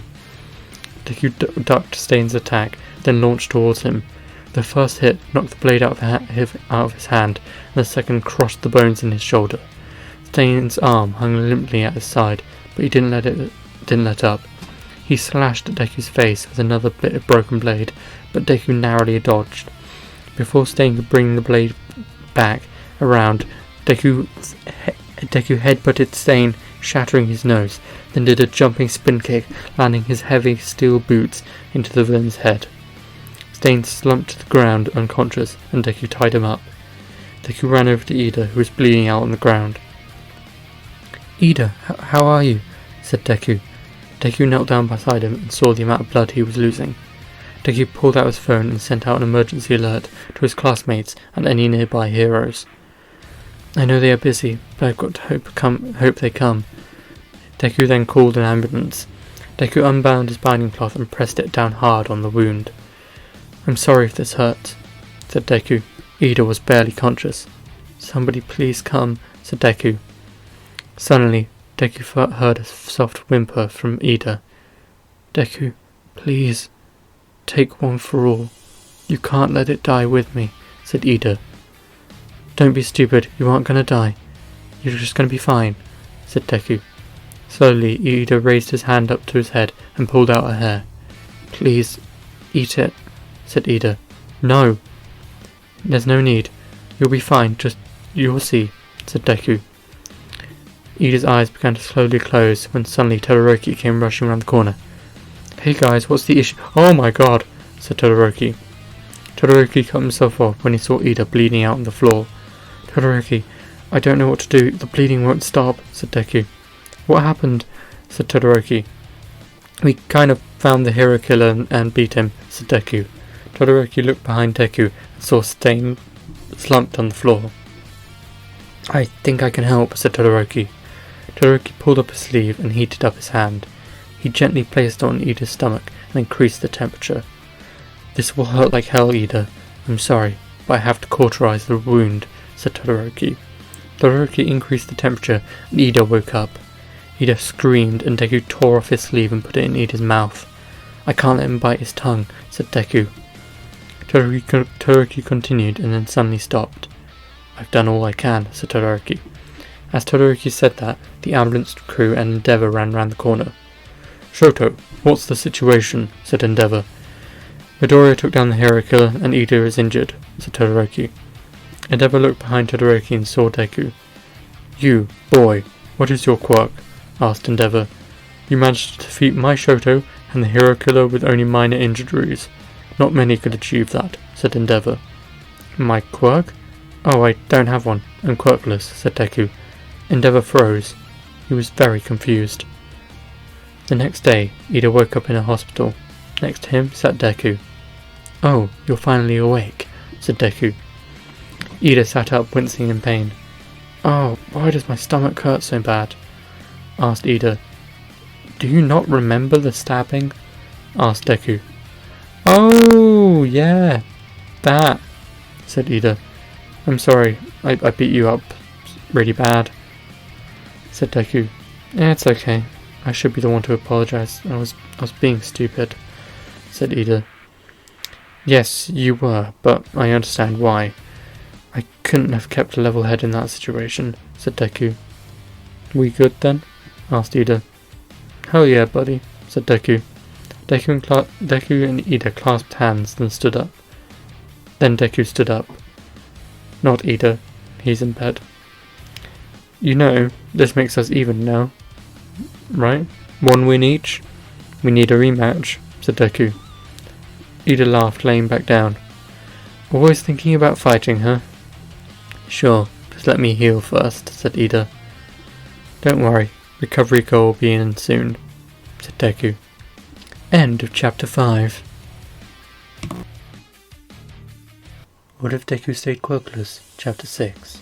Class 1A sat in their homeroom before the class. The door opened and Deku and Ida walked in. Immediately, everyone in the class ran over. "Are you guys okay? I can't believe you went head to head with the hero killer," said Kaminari. "Yeah, he was a really tough opponent," said Deku. It's really good that Endeavour was around to save you guys," said Kaminari. Deku gritted his teeth. He hated that he had to give up the credit for taking down Stain, but he knew it was necessary. I'm sure the two of them could have handled him," said Todoroki. Todoroki shot a smile at Deku, as if to say, "Don't worry about it." Deku smiled back, then took a seat. At that moment, Aizawa walked in. "I hope you all learned a lot on your internships, because now you're going to put that all to good use," said Aizawa. The class looked at their teacher confused. "It's time for your final exams," said Aizawa. Immediately the class was filled with wails of distress and pain. "Silence, I wasn't finished," said Aizawa. Aizawa activated his quirk, silencing the room. Deku laughed softly to himself as this had no effect on him. "You have 1 week to train and revise. There will be a physical exam and written exams. Also, anyone who doesn't pass all of the exams will not be coming to the summer camp." The class was shocked. Such a big threat surprised them. The school day ended and Deku immediately began training. He had faith in his intelligence, as he had always been equal to Ida.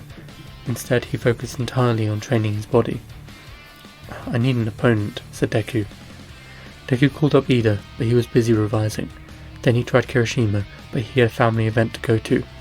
Deku went through almost everyone in his contacts, but no one was available. Deku looked at his phone. Only one person remained. Bakugo. Deku took a deep breath and hit call. "Midoriya, what do you want?" said Bakugo.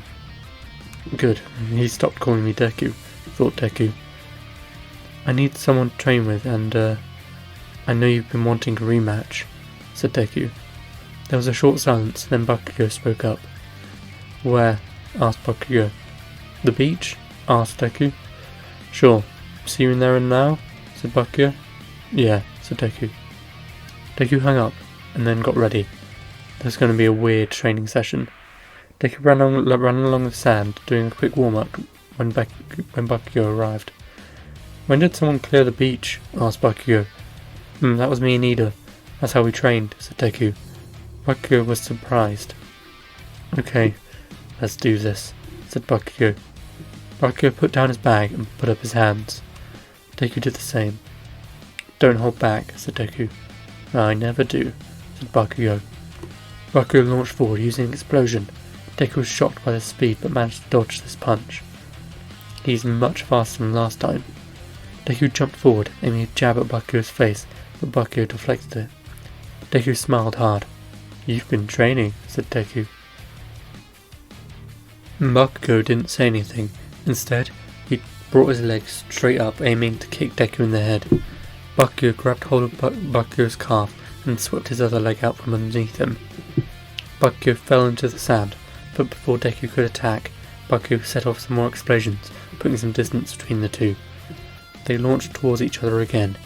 Deku attacked first, coming in for a massive punch to Bakugo's gut, but Bakugo blocked it. Deku didn't let up though, and spun around, landing a massive kick to Bakugo's side. Bakugo countered by blasting Deku in the stomach. For the rest of the day the two faced off, the two of them growing massively, developing their skills with each attack. As the sun set, the two of them laid on the ground panting. "You've really gotten stronger. If you were this good last time we fought, you'd have given me a lot of trouble," said Deku. "Don't pity me. I'm still not good enough," said Bakugo. "You shouldn't be so hard on yourself," said Deku. "If I want to be a #1 hero, I have to be hard on myself. It's the only way I'll improve," said Bakugo. Deku nodded. He understood that. "You know, I was telling the truth before when I said this was because of you. I wouldn't be this strong if you hadn't bullied me. It's changed my life in so many amazing ways, so I am genuinely thankful," said Deku. Bakugo nodded. He still felt weird. "So, they said that there'll be a physical test. What do you think it'll involve?" said Deku. "No idea. Probably robots again. Either way, I don't care. I'll crush anything in my path," said Bakugo. Deku smiled, enjoying his enthusiasm. They trained every day for the remaining week, and when it was finally time for final exams, up first was the written exams. But it was nice and easy for Deku. However, the challenge that faced him afterwards was without comprehension. The students of Class 1A walked out of the exam hall and stood in front of it with their hero costumes. Before them stood most of the teachers of the school. "Welcome everyone. Are you all ready for the exam?" asked Nezu. The class all nodded, making the teacher smile. "Now, we all know that you've been talking to your upperclassmen about what this test will involve," said Aizawa. "Yeah, we're going to be fighting robots," said Kaminari. The class started getting pumped when Aizawa cut them off. "Actually, that's not true. This year, with the increased villain activity, we need to make sure that we are training the strongest possible heroes, so instead of robots, you're facing us, the teachers," said Aizawa. All the students' jaws hit the floor. They were only the first year students. How would they be able to stand up to pro heroes? Are you sure about this, sir?" asked Ida. "Don't worry, we'll be wearing special weighted bracelets to slow our movements, and it'll also be 2v1 battles." The class relaxed a little bit more. "Hang on, there isn't enough teachers. Is someone going to fight twice?" asked Kaminari. Nezu smiled at Kaminari. "Not quite," said Nezu. "Ha ha!" laughed All Might. All Might landed in front of the class. He stood towering above them. "Two of you will be facing me today," said All Might. Once again, Class 1A had to pick their jaws off the ground. Who were the unlucky souls who had to fight the symbol of peace? The rules are quite simple. All you need to do is get through the gate on the other side of the arena, or put these handcuffs on your opponent. Either one of these will give you a pass," said Nezu. "Wait, we get points for running away?" asked Ida. "Knowing when to retreat is an important skill," said Aizawa. "You will have a 20-minute timer. If you run out of time or are defeated, then you fail," said Nezu. The class gulped. That was a lot of stress. "Now, let's announce who will be fighting who," said Nezu. All Might walked forward, putting his hands on Deku's and Bakugo's shoulders. "Well, aren't you lucky?" said All Might. "Oh, they are doomed," said Kaminari. Deku walked up to the massive doors outside the exam area and stood next to Bakugo. "It's a good luck we trained together," said Deku. "Yeah," said Bakugo. The massive door slowly opened, revealing the massive city-like setup. Slowly the two students walked in. In the distance they could barely make out the shape of All Might. The boys gulped. "I've got a plan, but I need you to rush him head on," said Deku. "Oh, this is already a stupid plan," said Bakugo. "Yeah, maybe," said Deku. Deku ran off to the left, using his binding cloth to grapple up to the top of the building. Bakugo shot off forward, using his explosions to blast him through the air. Deku ran along the top of the building, managing to keep pace. "Here they come," said All Might. All Might pulled back his fist and launched a massive punch. The sheer strength of the blow caused a massive shockwave that tore down the street and slammed into Bakugo. Deku looked down and saw Bakugo get back to his feet and set off again. "Good, he's alright," said Deku. Deku kept running, and when he heard a massive explosion and the sound of punches landing, Deku turned around to see All Might fighting with Bakugo. "He's so fast, I didn't even see him move." "Well, it's go time," said Deku. Deku jumped off the side of the building, and as he fell, he threw out his binding cloth. It wrapped around All Might's arm, and Deku hurtled towards him. "Huh, predictable," said All Might. All Might turned his head, looking straight at the approaching Deku. Panicking, Deku began spinning, building up an incredibly powerful axe kick. All Might's smile grew as he let go of Bakugo and turned his body to face Deku. "Interesting, young man," said All Might. Just as the attack was about to land, All Might shot forward, grabbing Deku by the ankle. Deku hung upside down, but he didn't stop smiling. All Might paused for a second and turned around just in time to get a massive explosion to the face. All Might was stunned, but didn't let go of Deku's leg. "I can't waste this opportunity," said Deku. Deku sat up, shooting some quick jabs into All Might's arm, disabling it. He then went to attack the other one, but All Might caught his fist. "Ah, crap," said Deku. "You know, young Midoriya, I'm truly impressed in how strong you are. However, it's not enough," said All Might. All Might headbutted Deku, putting him down. He then turned to face Bakugo. "Damn it, he's down for the count. My other gauntlet isn't ready yet," said Bakugo. "Are you ready to finish this exam?" said All Might. "Ah, screw it." Bakugo shot forward, getting right in All Might's face, and blasted him with a full power blast. "Is that all?" said All Might. All Might walked through the smoke and grabbed Bakugo by the face. "I've seen you train harder than ever. Is it because of young Midoriya, correct?" said All Might. Bakugo didn't reply. Instead, he blasted All Might in the face again. In response, All Might threw him onto the ground and put his massive boot on his back, squashing him into the ground. "It is commendable. Both of you have lots of drive. But it looks like you have both failed this exam," said All Might.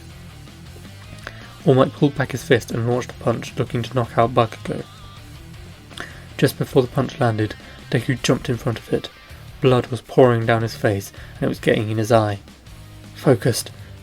Redirect it," said Deku. Deku deepened his stance, grabbing All Might's wrist and redirecting the direction of the punch into the ground. "He's off balance. Strike now," thought Deku. Deku leapt forward, striking all over All Might's body. "You might be the strongest man, but you're still human. It's true that a lot of your pressure points are covered in muscle, too thick for me to attack, but there are some areas that you can't protect. Your throat, your joints, and anywhere between your muscles. They are all your weak points," said Deku. All Might gripped his chest. "He even attacked my injury. What a dirty move," thought All Might. All Might struggled to his feet. "He's done a lot of damage. He hasn't done a lot of damage, but I can't use either of my arms effectively, and I'm having trouble breathing. I need to end this now," said All Might. Deku saw the look in All Might's eyes. He knew he couldn't stick around. "Bakugo, get up," yelled Deku. Deku and Bakugo sprinted off, but All Might didn't let them go. They had barely got 20 meters when All Might appeared beside them. "You can't run," said All Might. Bakugo shot a massive blast at him, but All Might pushed through it, kneeing Bakugo into a building. Deku jumped into the air, launching a massive spin kick at All Might, but All Might simply turned and headbutted Deku's foot. Deku's iron soul exploded off his foot, his ankle shattered from the impact. "Ah, damn it," said Deku. Slowly, All Might began to regain feeling in his left arm. He picked up Deku by the collar. "I'm sorry about that, but I'm sure it can be healed," said All Might. All Might threw Deku straight at the recovering Bakugo and sent the two crashing through the back of the building. "Okay, New plan, said Deku. Silence fell for a moment when a massive explosion set off behind the building. Suddenly, Bakugo shot over the top of the building, rocketing towards All Might. All Might pulled back his fist, ready to swat Bakugo out of the sky, but Deku's binding cloth wrapped around it. This is useless, said All Might. All Might yanked his arm back, but this was exactly what Deku wanted. He shot towards All Might like a bullet out of a gun. Suddenly, the two heroes were right on top of All Might. All Might tried to hit Deku, but he simply dodged between his legs. Deku spun around and aimed both of Bakugo's gauntlets at the back of All Might's knees. As he fired the massive blast, Bakugo detonated an equally big blast right into All Might's face.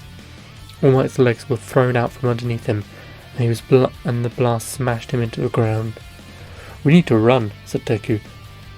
Bakugo shot off at max speed, and Deku attached his binding cloth to Bakugo's ankle. Not the way I wanted to finish, said Deku. All Might laid in a crater surrounded with burnt rocks. Good work, lads, said All Might. Bakugo and Deku crossed the line, and crashed to the ground exhausted. That was fun, said Deku. The next day, the class sat in class. A few of them were still healing, like Deku, whose foot was in a cast. Good job, everyone who passed, and for those who failed, make sure to address your weaknesses. So, regarding the training camp, you will all be going, said Aizawa. But you said those who failed won't be going, said Ida. That was a lie to motivate you, said Aizawa. The class erupted into annoyance. End of chapter 6. What if Deku stayed quirkless? Chapter 7. Deku was in his room packing his bag for the training camp. Deku zipped it up and then sat down on the bed staring up at the ceiling. Have I hit a plateau? Said Deku. Deku raised his hand. Years of fighting were written on it. He clenched his fist. It might be hard for me to get physically stronger, but there's so many ways I can improve. I've yet to perfect the water stream rock smashing fist, and I can improve my binding cloth, said Deku. Deku stopped for a second, looking at his hand. Is there something else? It feels like I'm missing an important piece, said Deku. Deku flopped to his arms beside him. Well, hopefully all this training I'm going to do is going to give me the answers I need, said Deku. The next day, after a long bus ride, the class arrived in the middle of nowhere. They got off the bus, looking around confused. What are we doing here? Asked Kaminari. The forest camp is through the forest that way, said Aizawa. Aizawa pointed into the distance. Try and get there before dark, said Aizawa. The class was suddenly thrown off the cliff. Aizawa looked over the side and got back on the bus. A few hours later, the exhausted and battered students limped into camp. Aizawa walked out of the building and faced them. You got here pretty quickly. Now, go wash up so we can eat, said Aizawa. The group dispersed, and Deku saw a little boy leaning against a wall and looking annoyed. Reminds me of a young me, thought Deku. Deku wandered over to him and held out his hand. Hey, I'm Izuku Midoriya from the UA Hero course, said Deku. Suddenly, without warning, Koda swung his fist aiming for Deku's balls. However, before it hit, Deku caught his fist. Koda looked up at him, shocked. Deku crouched down, getting on his level. That was a good punch. You should be proud. So, what's your name? Said Deku. Koda didn't respond and walked off. Deku watched him leave, concerned. That's my nephew Koda. He's a good kid, but he really isn't a fan of heroes, said Mandalay. Deku nodded. After washing up, the group ate, then went to bed. The next morning, the class set out to train. Aizawa walked up to Deku and took him aside. The point of this training is to strengthen quirks, but, of course, for you that is not possible, said Aizawa. Deku smiled. Don't worry, Mr. Aizawa. I've already created a special new training, especially for this, said Deku. Aizawa nodded. He was always impressed by Deku's drive.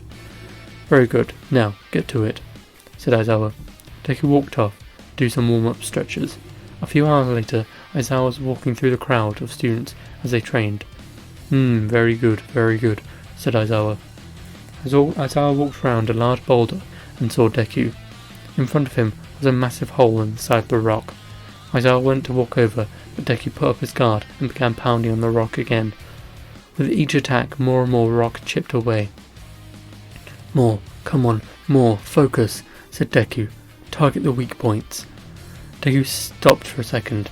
His brain flashed back to when he was training with Kirishima. If I focus all my force of my entire body onto my fist by using the water stream rock smashing fist and focus it with my pressure point training, said Deku. Deku lowered his stance, took a deep breath. Suddenly his body shot forward in a smooth spiral motion.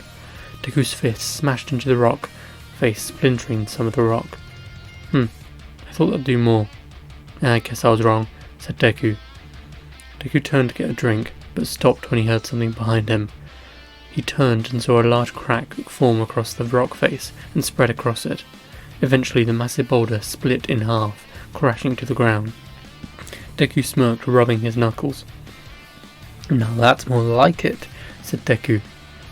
The day kept going, with Deku moving to bigger and bigger rocks. With each passing minute, his movements became more fluid and his strikes were sharper. The rest of the week went the same way. Deku eventually moved on to just punching the cliffside. When the day ended, he had basically carved a tunnel with his bare hands. Tonight after dinner, we'll be having a test of courage. You'll be put into pairs, so have fun everyone, said Mandalay. As the names were drawn, Deku was the only one without a partner. Oh, I'm sorry, said Mandalay. No, don't worry. I've still got some energy, so I'm going to do some more training, said Deku. Deku walked off towards the tunnel he made when he stopped and saw Koda sat at the top of the cliff. Yeah, I'll bring him some food first, thought Deku. Deku grabbed a bowl and walked up the cliff. Hey Koda, I brought you some food, said Deku. I don't want it, said Koda. Well, do you mind if I sit with you? Said Deku. I do mind. God, you guys are all so dumb, said Koda. Well, why is that? Asked Deku. You all think you're all so special. You think that being a hero is a good thing, and that you're so special because you have a powerful quirk, said Koda. Deku smirked, walking closer to the kid. I don't have a quirk, said Deku. Koda looked at Deku confused. But I saw what you did to those rocks, said Koda. Now that's just from my training, said Deku. Koda was shocked. Deku sat down next to the kid, giving him a bowl. Why did you want to become a hero? Said Koda. I wanted to help people. That's why I trained, so I'm strong enough to always save people, said Deku. My parents were heroes, said Koda. Deku lowered his head. I know. Mandalay taught me, said Deku. The two sat there talking for a while, until Deku felt a chill go up his back. Purely on instinct, Deku grabbed the boy and jumped away. Half a second later, the massive fist of Muscular smashed into the ground where they were sat. Who are you? Yelled Deku. Koda looked up, shivering with fear. Hey, it's him. He's the villain who killed my parents, said Koda. Deku gritted his teeth. This guy's strong. This could be tough, thought Deku. Deku flashed back to his fight with the Nomu at the USJ. No, you're nothing compared to that guy. I've gotten much stronger since then. I can do this, thought Deku. Deku put down to Koda. Koda, I need you to run and get Mr. Deku was cut off when he saw the massive forest go up in flames. No, thought Deku. Before Deku could think, Muscular rushed forward, smashing his fist into Deku's ribs. Deku was thrown high into the air. Easy prey, said Muscular. As Deku fell, his eyes locked on Muscular. Deku span his body, landing on his feet. He stared at the villain, a small amount of blood dripping out of his mouth. So, you have some skills, kid. Do you know where Bakugo is? Asked Muscular. Why do you want him? Said Deku. Our boss wants him, said Muscular. Deku leapt forward, making sure to keep his movement smooth. Muscular swung his massive fist, but Deku was faster. He grabbed the massive fist, redirected it into the ground to his side. Then, using the rotational force he got from the punch, he spun around, launching his foot into the villain's face. Deku didn't let up. He jumped into the air, launching his knee into the villain's head. Muscular was knocked back, but recovered, launching in for a massive punch. As the fist was about to crush Deku's skull, he dodged to the side, slipping past the massive arm, and swung with all the force of his body into the villain's shoulder. However, Deku didn't notice the villain's other fist coming up to meet him. It smashed into his face, launching him into the cliff. Deku's head spun. The shock. He shook his head, trying to stop his ears from ringing. So weak. You can't even take one punch, said Muscular. The villain went to grab Deku, but his arm wouldn't move. Deku had paralyzed his arm. Muscular groaned in pain and frustration, grabbing his shoulder. You're such a pain in the... The massive villain was cut off by Deku launching off the wall and smashing his fist into his gut. Still got some life left in you, said Muscular. Deku hit him again, then again and again, using every drop of strength he had to bury his fist inside the villain's stomach. Quickly, take him apart, thought Deku. Deku's fists were blurs as they pounded on the towering villain's body. Like a surgeon, Deku attacked, specifically targeting all the villain's vitals. What is this power? I can't raise my arms anymore. His fighting style, it's specifically designed to destroy humans, said Muscular. Muscular looked down, seeing the deranged fighter smash his fist into the villain's stomach again. Faster, I need to go faster, yelled Deku. Deku took a deep breath, launching forward. Muscular kicked forward towards Deku, but the hero caught it and snapped it over his knee. The villain howled in pain, falling to his knees. Finish him, now, thought Deku. Deku yelled as he smashed his palms into the villain's ears, rupturing his eardrums. Muscular's eyes glazed over, and his head became dizzy. But Deku didn't let up. He jumped in the air, launching a massive spin kick into the villain's head, smashing him into the ground. Deku landed, then collapsed to the ground, panting. Meanwhile, Mr. Aizawa had just disposed of both Derby clones when Kodo ran out of the woods towards him. Koda, get inside, yelled Aizawa. Deku, he's fighting at the top of the cliff, said Koda. Aizawa's eyes went wide. He trusted Deku's strength, but he couldn't abandon him. Koda, go inside and tell Vlad King what you just told me. Tell him I'm going to give backup, said Aizawa. Koda nodded, running inside. Aizawa sprinted towards the cliff, begging for a student to be alive. At the top of the cliff, Deku staggered to his feet.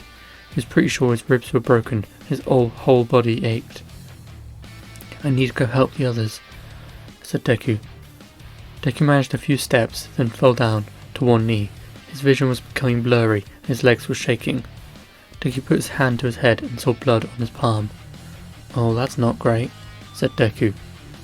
Deku's head span as he tried to get back to his feet. Keep fighting, Deku. Never give up, said Deku to himself. Deku forced his body to stand. I refuse to fall. Not here, said Deku. Deku took a step, then he heard something that made his blood run cold. The sound of shifting rocks. Deku turned and saw through barely conscious eyes Muscular getting to his feet. He used his quirk to wrap his legs in muscle, letting him stand. Deku's eyes managed to focus. The villain's face was contorted into a vile visage of rage and fury.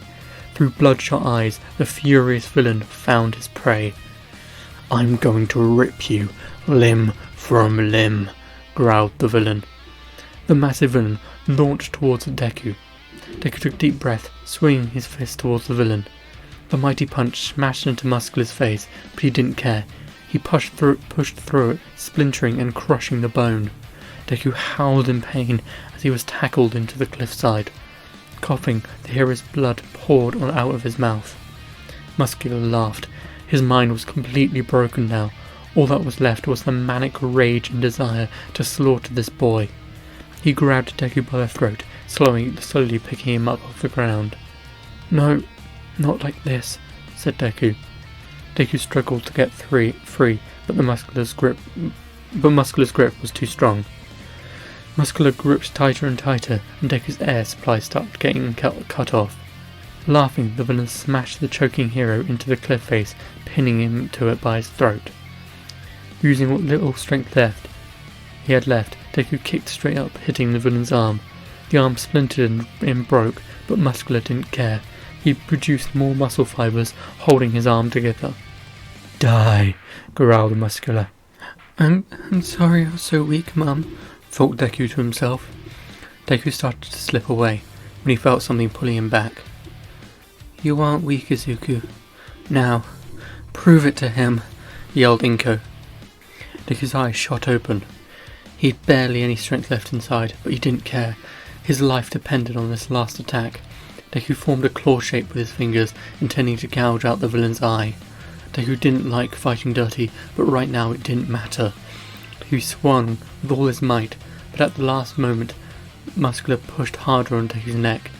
Deku could feel his throat starting to collapse under the extreme pressure, but it wouldn't matter much longer. However, Deku's last attack missed. His fingers passed harmlessly in front of the villain's face. "Pathetic. Now, die," growled Muscular. Deku's vision went black, and then so did Muscular's. The villain let go of Deku and staggered back. He put his hands to his face and felt blood pouring down his palms, but he couldn't see it. "What did you do? What did you do? You didn't touch me!" yelled Muscular. Deku slowly opened his eyes.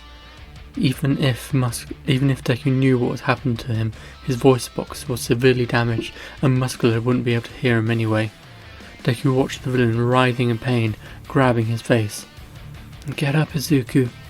The fight isn't finished," said Inko. There it was again. Deku smiled, hearing his mother's voice, even though he knew it was just a hallucination. Deku put his arm on the ground, pushing himself to his feet, onto all fours. Well, not all fours, because one of his arms was hanging loosely from his body. Deku staggered to his feet, leaning against a cliff. He stared towards the bleeding villain, confused. Muscular howled at the top of his lungs as he brought his hands away from his face. Deku could see what he had done. Somehow he had cut deep wounds across the villain's eye sockets. There was also 2 more deep cuts going along the villain's nose and upper lip. 3 horizontal parallel lines going ear to ear covered the villain's face. Slowly Deku staggered over. He needed to end this. Muscular was on his knees in front of Deku, screaming in pain. Deku tried to speak, but nothing came out. "Time to sleep, monster," thought Deku. Deku held out his arm, putting it right next to the middle of Muscular's chest. With a quick 1-inch punch, Deku shattered the villain's ribs. Muscular slumped forward, coughing up blood. Then Deku got up, walking beside the Muscular. With a quick chop to the neck, he put the mighty villain to sleep. "I need to go help the others," thought Deku. Deku took a step, but his foot never hit the ground. Deku's unconscious body hit the floor with a thud. A few short moments passed until Aizawa arrived. He saw the hulking figure of Muscular hunched over, bruised and covered in blood. Then he saw Deku lying face down on the ground. Aizawa ran over, seeing that Deku's arm was mangled and broken. Carefully, Aizawa turned him over, seeing the massive bruise on Deku's neck and the blood pouring out of his head and mouth. Acting quickly, Aizawa used some of the medical supplies he had on him to patch up Deku's head and form a rudimentary sling for his arm. "Midoriya, wake up!" yelled Aizawa. Aizawa lightly slapped the boy's face, waking him up. "Thank God, you woke up. What happened?" said Aizawa. Deku tried to speak, but nothing came out. Weakly, Deku pointed to his throat and Aizawa nodded. "Now let's get you back to camp," said Aizawa. Aizawa put Deku's good arm around his shoulder and helped him down the mountain. The moment they were inside the classroom, Deku grabbed a piece of paper. Deku frantically wrote, his hand still shaking. Sorry about that, I failed to read. "They're after Bakugo," the note said. Just below it, Deku wrote something else. "I'm gonna go help the others." Deku went to walk out the door, but Aizawa grabbed his shoulder. "Don't you dare! We need to keep you here, and you are injured," said Aizawa. Deku turned, looking at Aizawa with cold, piercing eyes. He reached up, grabbing his teacher's hand. Aizawa recognized this look in his eyes. It screamed, "You aren't gonna stop me," said Aizawa. Aizawa sighed. "I'm coming with you, I think. If I think you're being reckless, I won't hesitate to put you down," said Aizawa. Deku looked at Aizawa as if to say, "You think you can?" then walked off. The 2 heroes sprinted through the woods. Aizawa was keeping an eye on Deku, making sure he didn't pass out from his injuries, but Aizawa didn't need to worry. Deku was incredibly focused on saving his friends, and that was keeping him upright. Suddenly the two ran into a clearing and saw the Wild Pussycats fighting the Vanguard Action Squad. Aizawa wrapped the spinner's sword in his binding cloth, and Deku shattered it with a flying kick. Mandalay, tell the other students that they can fight back, and tell them that the villains are after Bakugo, yelled Aizawa. How did they find out? Said Spinner. Spinner saw the very beaten up Deku and pieced it together. He beat Muscular? I need to take him out, said Spinner. Spinner threw a knife at Deku's head, but the young hero caught it an inch from his face. Deku turned, looking at the lizard villain through bloodshot eyes. A slight chill ran up his spine. Am I scared? He's just some brat, thought Spinner. Deku threw the knife back at Spinner. It stabbed into his knee, knocking him to the ground.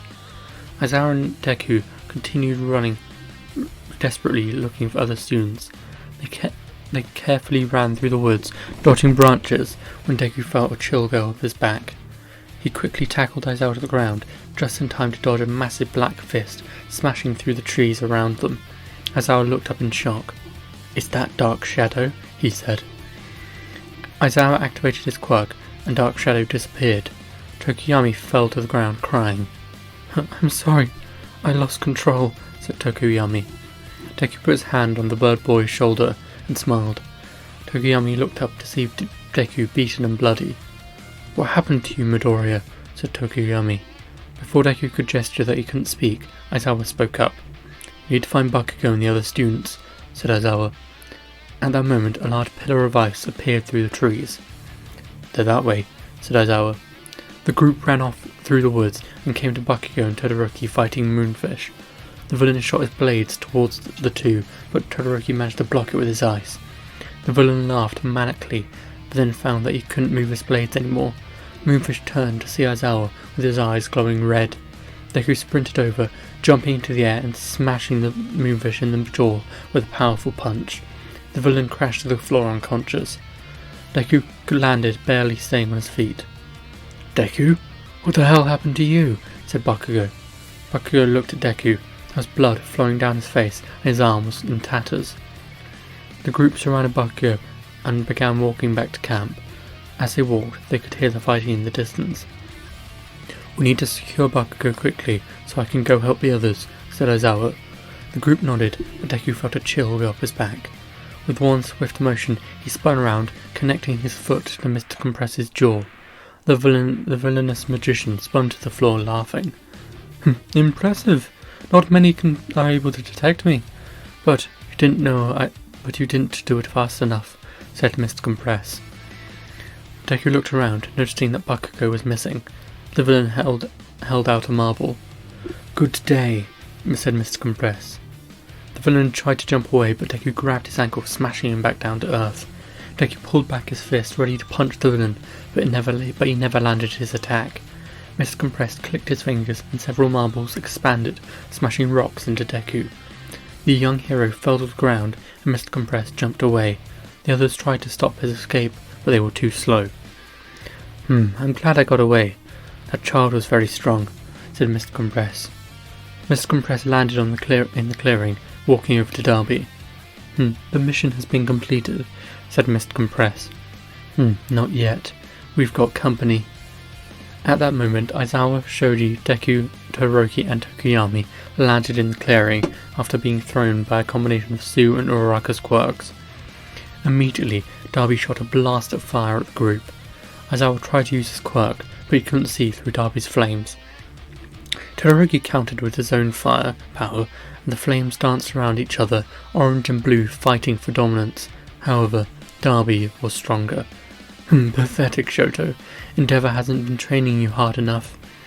Darby pumped out more flames when they suddenly cut out. Darby looked to his side and saw Aizawa had moved and was using his quirk.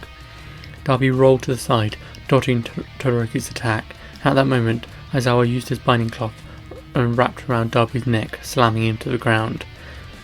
At that moment, Toga was attacking Deku. Deku wasn't worried, however. He dodged her stabs and then kicked her in the chest. The villains quickly realised that they were outmatched. Thinking fast, Darby grabbed a handful of dirt, throwing it to Aizawa's eyes. For a fraction of a second, he closed his eyes, and Darby blasted him with the full force of his quirk. Todoroki thought fast, shooting an ice wall at the villain, but that was exactly what he wanted. Todoroki had accidentally separated the heroes and the villains. By the time they broke through the ice, the villains and Bakugo were gone. A few hours later, Deku woke up in the hospital. I must have passed out, Deku thought. The doctor walked in and gave Deku a note, a pad and pen. So you can write your any questions, said the doctor. Deku nodded. You were injured very severely. Your arm was almost completely broken. Your neck was seconds from breaking, and most of your ribs were broken. Luckily, Recovery Girl's healing powers are incredible. The damage to your neck is almost completely healed, although I do not recommend you use it for a while. Your arm, although still broken in several places, will heal with time, and there is no longer a fear that we'll need to amputate. Deku looked at the doctor confused. Young man, your arm was almost completely destroyed. If it wasn't for Recovery Girl, you wouldn't have it anymore, said the doctor. Deku gulped, which hurt like hell. Your ribs are pretty much healed as well, but please rest them. Now, onto your throat. It's severely damaged. Any more pressure and you would be dead. Now, good news is that you will recover. Bad news is that we don't know how long it will be. It could be a day, it could be a month, said the doctor. Deku nodded. The doctor smirked, putting his hand on Deku's shoulder. But don't worry, you have that very impressive regeneration quirk. Hell, without that we wouldn't be talking anymore, said the doctor. Deku looked at the doctor confused. Quickly, Deku began to scribble on the notepad. What quirk? I'm quirkless, said the note. The doctor looked at the note confused. That's not possible. Your body is regenerating at an exceptional rate. We have even seen the parts that have completely regrown. The area has been stronger than ever before, said the doctor. Deku was so confused. What's happening to me? He thought. End of chapter 7. What if Deku stayed quirkless? Chapter 8. Deku got up out of his hospital bed. His entire body ached and groaned with pain. He stumbled over to the mirror to take a look at himself. As he did, Kirishima and the rest of Class 1A walked in. Hey, how are you feeling, man? Asked Kirishima. Does my hair look darker to you? Asked Deku. Deku turned, looking at Kirishima. The red-headed hero leaned in, getting a closer look. Did you dye it? Asked Kirishima. I've never dyed my hair, said Deku. Weird. It's definitely darker than before the training camp, said Kirishima. The two shrugged it off, then turned to the rest of the class. So, what's up? Asked Deku.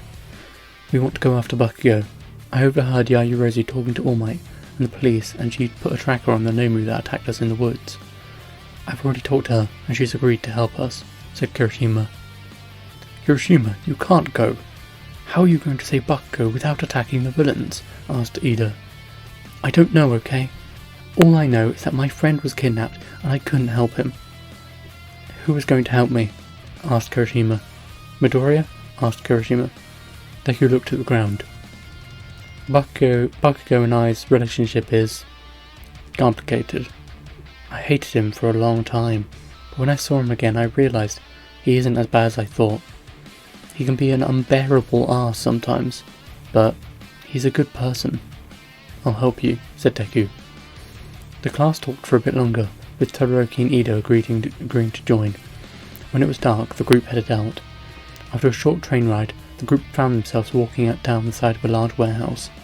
Suddenly there was a massive smashing sound as Mount Lady's foot smashed through the roof of the building. Within seconds, the heroes restrained all the Nomu inside. A few calm moments passed, then they heard the sound of clapping. Very good, heroes. You're all very impressive, but right now you're in my way, said All for One. Best Genius used his fibers to restrain the villain, but with a blast of his air cannon he freed himself. All for One raised his air cannon, blowing a hole straight through Best Genius and destroying the building. The group of students panicked and shook behind the wall that they were hiding behind. Suddenly they were pulled out of their shock by the sound of Bakugo and the League coughing and spluttering. They looked round and saw Bakugo standing before All for One. I need to save him, said Deku. Deku went to take a step forward, but Ida stopped him. You will die. We will all die, said Ida. I can't just do nothing, said Deku. At that moment, All Might slammed into the villain, knocking him back. Ah, All Might. I'm impressed that you're still able to hold that form. Tell me, how much power do you have left? Asked All for One. Enough to put you behind bars, villain, said All Might. All for One smirked, charging his air cannon. Don't be so sure, said All for One. All for One fired, knocking All Might back. You gave up one for all a long time ago, All Might. When was it? 5 months before school started? Said All for One. All for One fired blast after blast, but All Might couldn't dodge. He knew that All for One was aiming for the people behind him, and that if he dodged, they would die. All Might lunged forward, but it was just too slow. All for One fired a blast point blank into All Might's face, sending him spiraling through several buildings. This is awful. The villain who destroyed most of Camino Ward in one attack is now fighting All Might, and I think the villain is winning, said the news reporter. All for One smirked. I almost feel bad, All Might. Tomura worked so hard to kill you, and here I am, taking all the credit, said All for One. All Might wiped the blood from his mouth and jumped towards the villain. I will not die today, said All Might. All Might's fist smashed into the side of All for One's face, but as the villain crashed to the ground, he fired a massive blast right into All Might's weak point. All Might was thrown into the air and coughed up blood. Whilst this was happening, Deku, Ida and Kirishima ran up one of Todoroki's ice spikes and jumped high in the air. Come on, Bakugo, yelled Kirishima. Immediately, Bakugo blasted into the air, grabbing Kirishima's hand. You idiot, said Bakugo. They landed and were walking through some back streets heading for the main road. You are weak and slow, All Might. I haven't decided yet. Should I take my time killing you, or should I just get it over with? I would hate to regret this later, said All for One. All Might jumped forward towards the villain, but All for One blasted him in the gut. All Might smashed into dozens of buildings and streets. Deku and Ida were walking in front of the group when suddenly the wall to their side burst apart and All Might's body shot through. Pieces of bricks and rubble pummeled into Ida and Deku's body, forcing them to the ground. The others looked where All Might was, but he had already jumped back into the fight. Deku, Ida, are you two okay? Asked Todoroki. Yeah, I'm fine, said Deku. Deku's arm was bleeding slightly, but nothing serious. They looked down at Ida, who hadn't said anything. Hey, you okay, man? Asked Deku. Deku bent down, seeing that Ida had broken his leg and his arm. The group carefully picked him up and hurried to the main road. They needed to find a medic. However, when they got there, all they saw was the shocked face of hundreds of civilians. They looked at the screens, where they met a horrid sight. All Might had shrunk into his small form, and no matter how much he tried, he couldn't expand his arm. Blood was pouring down his face, his eyes were barely staying open. It's time to die, All Might, said All for One. All for One laughed as his arm began to grow into a mess of muscle and metal. Deku looked at Ida, who was staring at the screen. He was so shocked that he'd completely forgotten about the pain running throughout his body. Ida, I can't just watch him die, said Deku. Ida's jaw dropped. Are you sure? Asked Ida. My pride isn't worth his life, said Deku. Ida smiled. They grabbed each other's bloody hands. Deku's eyes went wide as he felt a burst of power. Where is your smile now, All Might? Asked All for One. The villain rocketed towards the defeated hero, ready to crush him. All Might still had his hands up, but there wasn't any energy in them. Tenure, Ida. I think I'll pay your successor a visit later on, said All for One. All Might stared at the fist that was about to kill him. He hoped he had done enough to ensure the world was safe. Just before the fist smashed into All Might, however, a hand shot in front of it, catching it. With a yell, All for One was thrown backwards. All Might was focused, but he couldn't believe what he was seeing. In front of him stood Deku, covered in green sparks. His hair was spiked up. "You Midoriya? Get out of here, it isn't safe," said All Might. Deku turned, smiling at All Might. "Don't worry, All Might, you can relax. I am here," said Deku. All Might flashed back to when he first offered Deku one for all. "And with your body, you'll be able to handle 100% straight away," said All Might, excited. All Might's eyes went wide. A smile spread across his face as he realized what had happened. "All Might, I need something from you," said Deku. "What's that?" said All Might. Deku stared at All for One. One for All's emerald lightning sparked around him as his muscles bulged with power. "Permission," said Deku. All Might's smile grew. Kick his ass, young man," said All Might. Instantly, Deku lunged forward, smashing his knee into All for One's face. "What the? He's so strong. How?" "Ida was the successor, not him," said All for One. Deku spun around, kicking All for One in the side of the head. The villain spun into the ground.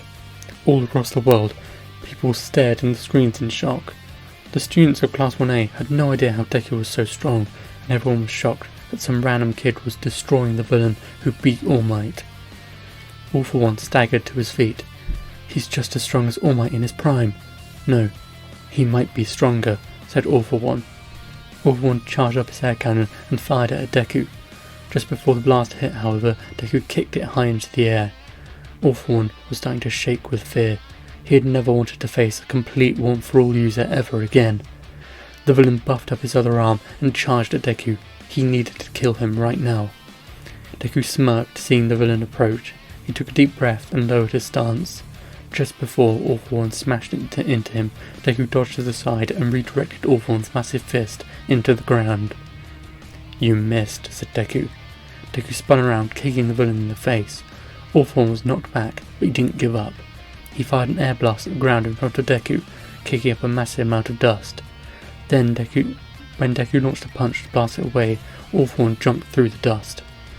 He dodged past Deku's punch and grabbed him, slamming the hero into the ground.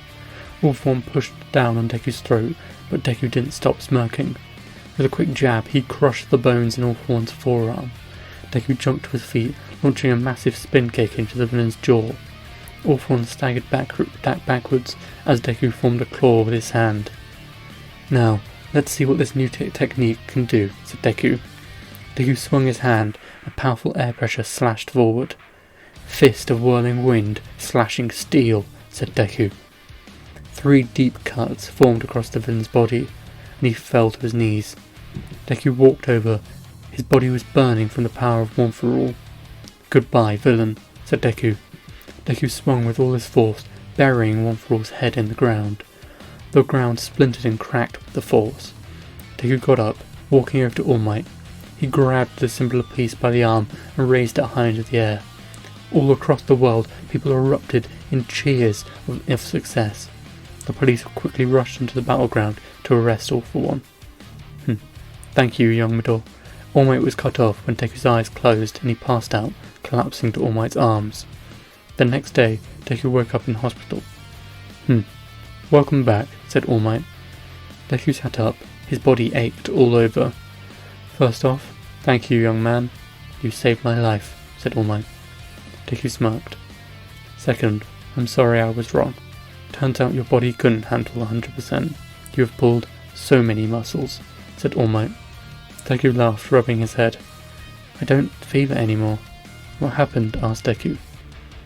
"One for All never left Ida.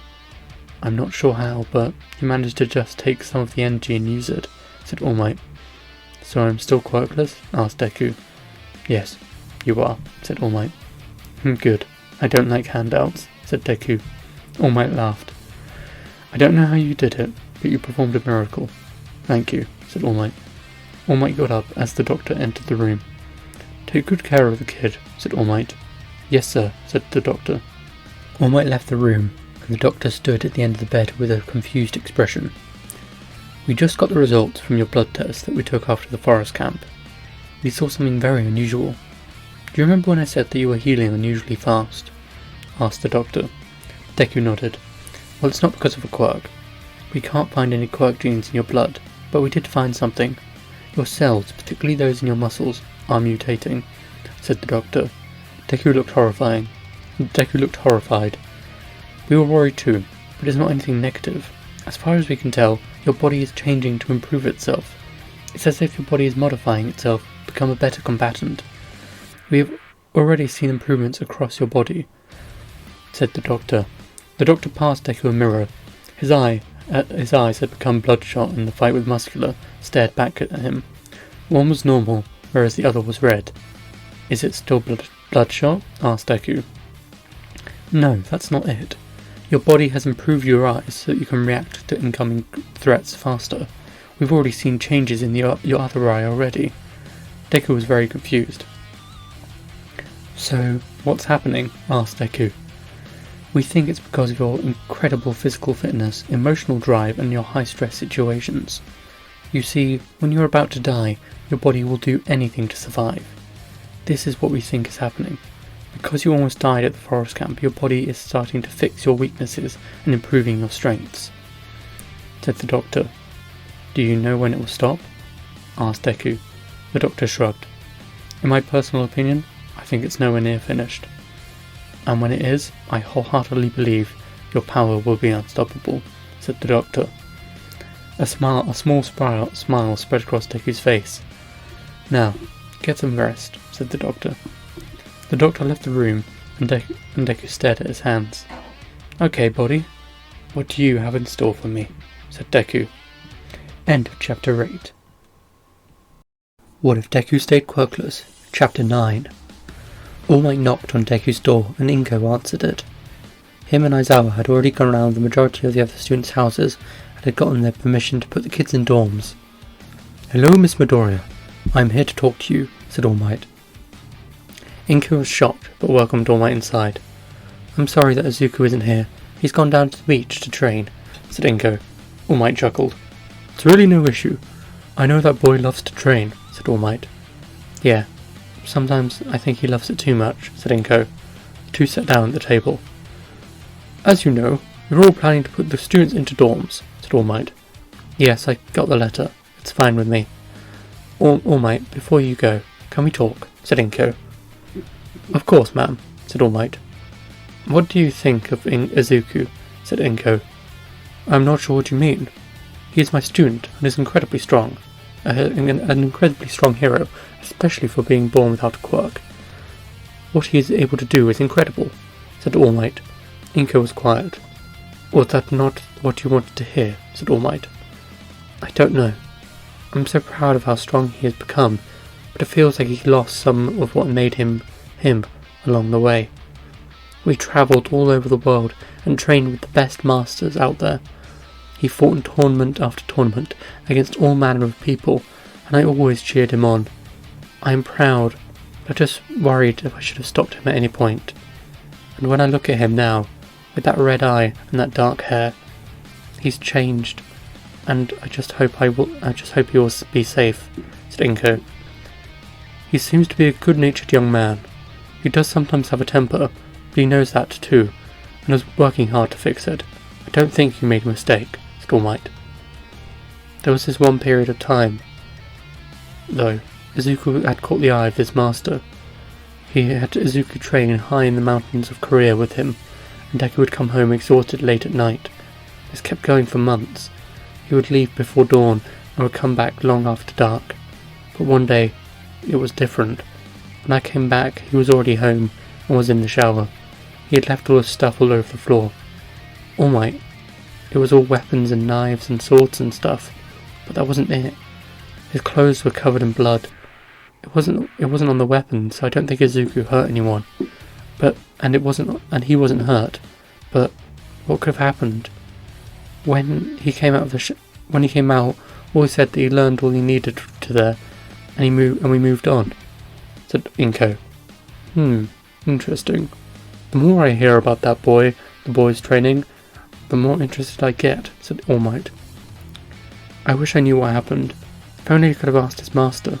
Damn it, what was his name? Ra's al Ghul? I don't know. Yeah, that was it, said Inko. You don't need to worry. Young Midoriya is a great person, and will grow into a mighty hero, said All Might. Minko smiled. All Might left and went back to UA. A few weeks passed and it was time for the provisional licensing exams. Class 1A got off the bus and stared up at the massive stadium. They walked in and got changed. A few minutes later, the exam started. Immediately, UA was pushed onto the back foot, but they were strong and refused to give up. Deku smirked. He had been waiting for a chance to see what his body's improvements could do. He jumped forward towards the enemy. Immediately, several of the opposition threw their balls at Deku, trying to eliminate them. Okay, test drive time, said Deku. Deku took a deep breath and focused. His red eye pulsed and Deku smiled. The doctor wasn't kidding when he said his body was improving itself. Even whilst running and dodging, Deku could accurately track and get a view of his enemy. His eyesight was so good that he could make out the seam on the opposition's clothes. Deku backflipped away from the ball, then jumped up, punching one, sending it straight into one of the other student's sensors, knocking him down. Oh, this is great. I can keep track of things moving quickly even better than before. I wonder if my eyes can keep up with Edie yet, asked Deku. As Deku talked, he casually disarmed several other students and knocked them to the floor. Seems like a little more testing is required, said Deku. Deku scanned their sensors and quickly passed the test. The next part of the test was the rescue exam. The bell sounded and Deku and his classmates set off. They quickly came to a small child who was bleeding from the head. Deku slid into the hole that the kid was in and quickly picked him up. Let's get you out of here, said Deku. Deku ran over to the medical tent that the upper years had set up and handed the child over. Deku took a moment to poke at his legs. They aren't as tired as usual. Must be another improvement, said Deku. Deku ran back, enjoying his increased stamina, when suddenly he heard an explosion behind him. Bakugo? No, it was villains, said Deku.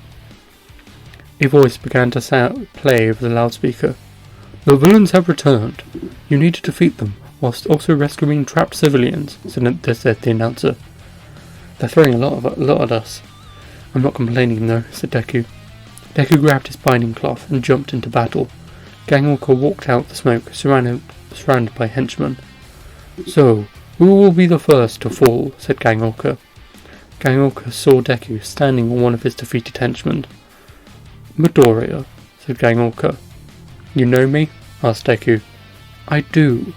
You are the Quirkless one, said Gangwalker. Yeah, I am. How's it going to look when you lose to someone without a quirk, said Deku. Very presumptuous, said Gangwalker. Deku yelled, throwing his binding cloth at Gangwalker. It wrapped around his neck, and Deku pulled himself towards the massive hero. He came in, launching for a massive axe kick into the hero's head, but Gangwalker guarded against it. However, his wrist guard cracked under the force. He is strong, said Gangwalker. Gangwalker threw Deku off him, and Deku's feet skidded along the ground. He looked up smirking, his muscles pulsing with power.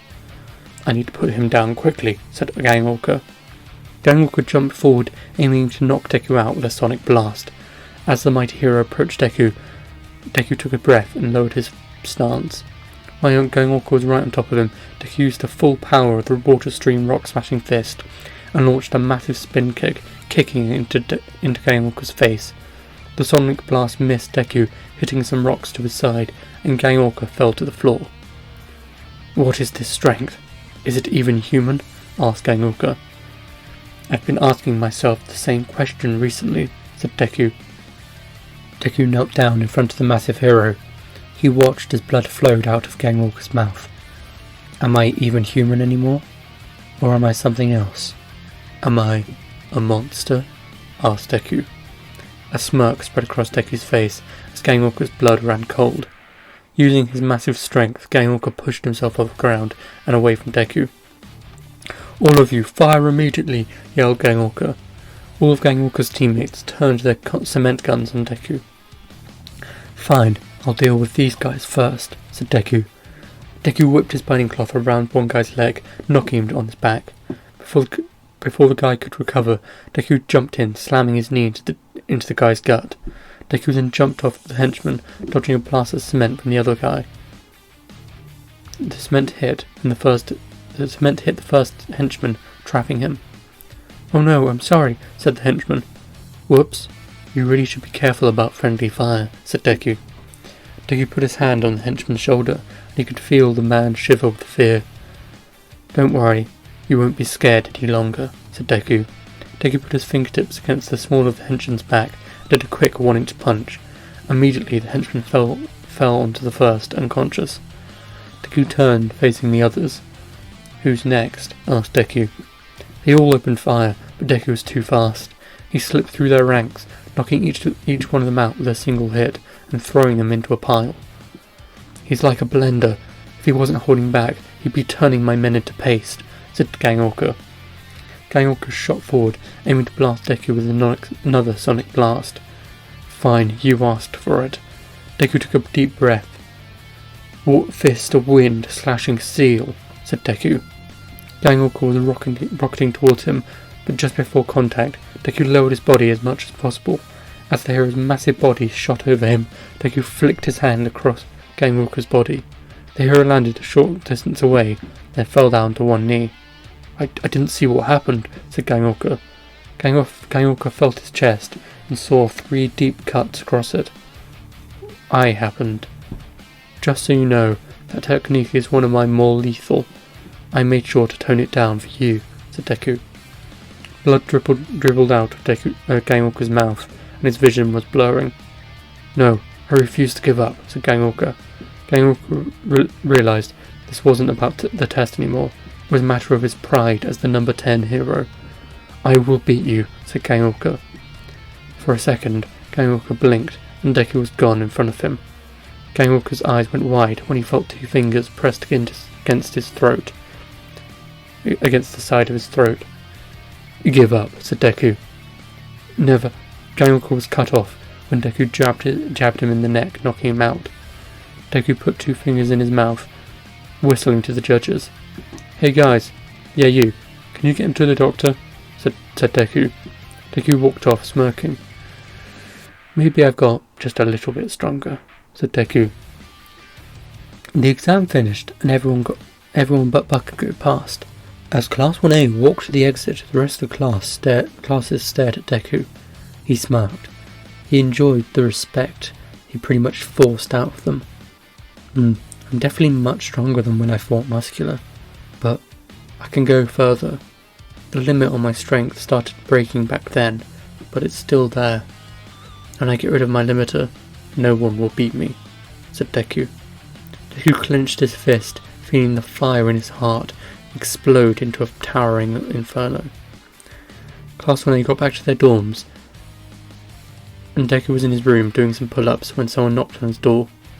Deku dropped to the floor, opening it to see Bakugo standing there. We need to talk. Come with me, said Bakugo. Sure, I was almost finished anyway, said Deku. Bakugo walked off, closely followed by Deku. They walked in silence for several minutes until arriving at Site Gamma. What are we doing here, man? You know we aren't supposed to be here at this time, said Deku. You're going to answer my questions, said Bakugo. Okay, what do you want to know, said Deku. First, what's going on with you? Your eyes and your strength. You are way above where you were when we faced All Might together, said Bakugo.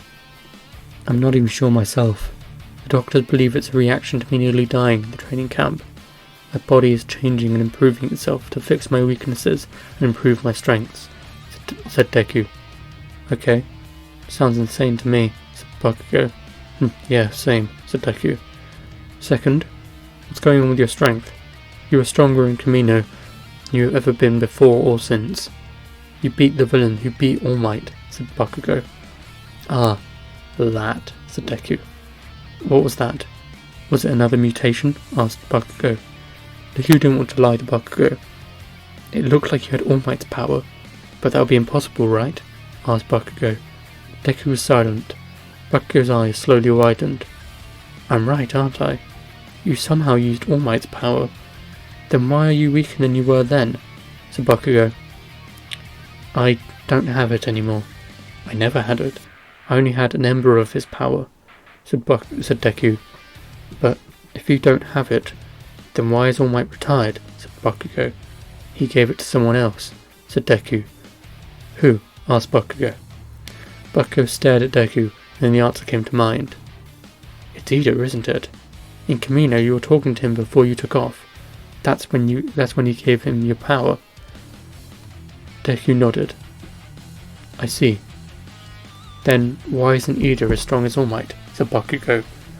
The power is so strong that it will damage your body if you can't physically handle it. Ida is strong, but can only handle 5%. Because my body has been trained for years, I was almost able to handle 100%.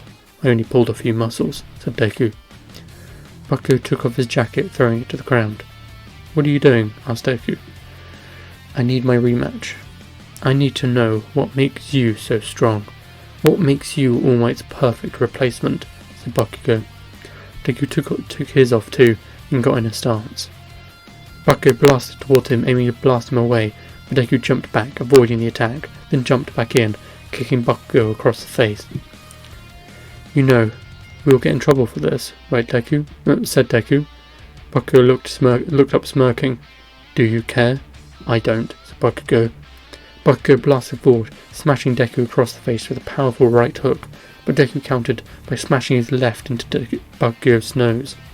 The blonde hero staggered back, but Deku didn't slow down. He jumped forward, kicking Bakugo in the chest. Bakugo began to fall, but then fired his blast behind him, launching into a massive headbutt. Deku smirked as he felt blood run down his nose. You've got a little bit more bite than last time. It's a shame I don't have my binding cloth. I could show you a thing or two, said Deku. Bakugo wiped some blood from his mouth, then walked off to where he had thrown his jacket. He reached inside, throwing something over to Deku. The green-haired hero smiled, picking up his binding cloth. Thank you very much, said Deku. Bakugo shot towards Deku, but Deku was ready. With a flick of his wrist, the binding cloth shot towards Bakugo, wrapping around his ankle. With a firm tug, Bakugo flipped over, landing on the ground with a thud. Before Bakugo could recover, Deku came in, launching his knee into Bakugo's gut. Bakugo was massively winded, but had put up his guard, protecting his face. Water stream, said Deku. With sharp, powerful punches, Deku pummeled Bakugo's body, but Bakugo was still protecting his face. Suddenly, in a brief second in between punches, Bakugo lowered his hand and blasted Deku point blank, while still blasting himself away. Bakugo skidded across the pavement and staggered to his feet. Meanwhile, down the street, Deku was slumped against a lamppost. Ow, that hurt, said Deku. Deku stood up, clicking his back. Slowly, Deku walked towards Bakugo. This is over. You've lost, said Deku. What are you talking about? I'm fine, said Bakugo. 3, 2, 1, said Deku. Bakugo's eyes went wide as he stared down at his hands. I can't feel my arms. What did you do? Asked Bakugo. Try and use your quirk, said Deku. Bakugo tried to blast towards Deku, but he couldn't activate his quirk. What did you do? Asked Bakugo. When I was hitting you earlier, I made sure to hit certain pressure points in your arms. For emitter-type quirks, like yours, there are specific points in your body that control your quirk. For you, those are in your arms. It took a few shots to find them. Bakugo looked down at his hands and arms that were now covered in bruises. Like I said, you should give up. I need to put him down before he recovers, thought Deku. No, I refuse, said Bakugo. I can't win in hand-to-hand combat. I need to keep fighting until it recovers, thought Bakugo. The two heroes ran at each other. Bakugo came in for a massive spin kick, aiming for Deku's head. With a simple tilt of his head, Deku dodged it, then grabbed Bakugo's leg, slamming his face into the ground. Before Bakugo could recover, Deku swung his foot down in a massive arc, aiming to knock him out. Just in time, Bakugo dodged to the side, and Deku's iron soul smashed into the ground, splintering it. Is he getting faster? Asked Bakugo. Bakugo jumped to his feet and put up his arms. He had to keep stalling Deku until he recovered. Deku launched forward and jabbed Bakugo between the eyes with his left, and then brought his right into a massive uppercut into Bakugo's jaw. For a fraction of a second, the light in Bakugo's eyes went out as Deku increased strength, launched him into the air. Why am I holding back against him? I need to end this, thought Deku. Deku leapt forwards, Bakugo, who was staggering to his feet, and hit him with a massive spin kick to the side of the head. With a thud, Bakugo hit the ground, barely conscious and laying on his back. Deku knelt down, pulling back his fist. "Give up," said Deku. "I'm not done yet," said Bakugo. Deku's fist shot forwards, but as it did, Bakugo put up both his hands against Deku's chest. Deku's punch never landed. Instead, the green-haired boy was shot like a cannonball down the street. Bakugo laid on the ground, his hands smoking from the blast, and watching as Deku blasted away. However, Bakugo put too much power into the blast, and Deku's body smashed straight through the building, throwing up massive dust cloud. "Oh my god, is he okay?" asked Bakugo. Bakugo staggered to his feet and flew over to the building. He knew Deku was tough, but he didn't think he could handle going through a foot of concrete and rebar. Bakugo landed in the hole in the building and walked inside, trying not to suffocate on the dust.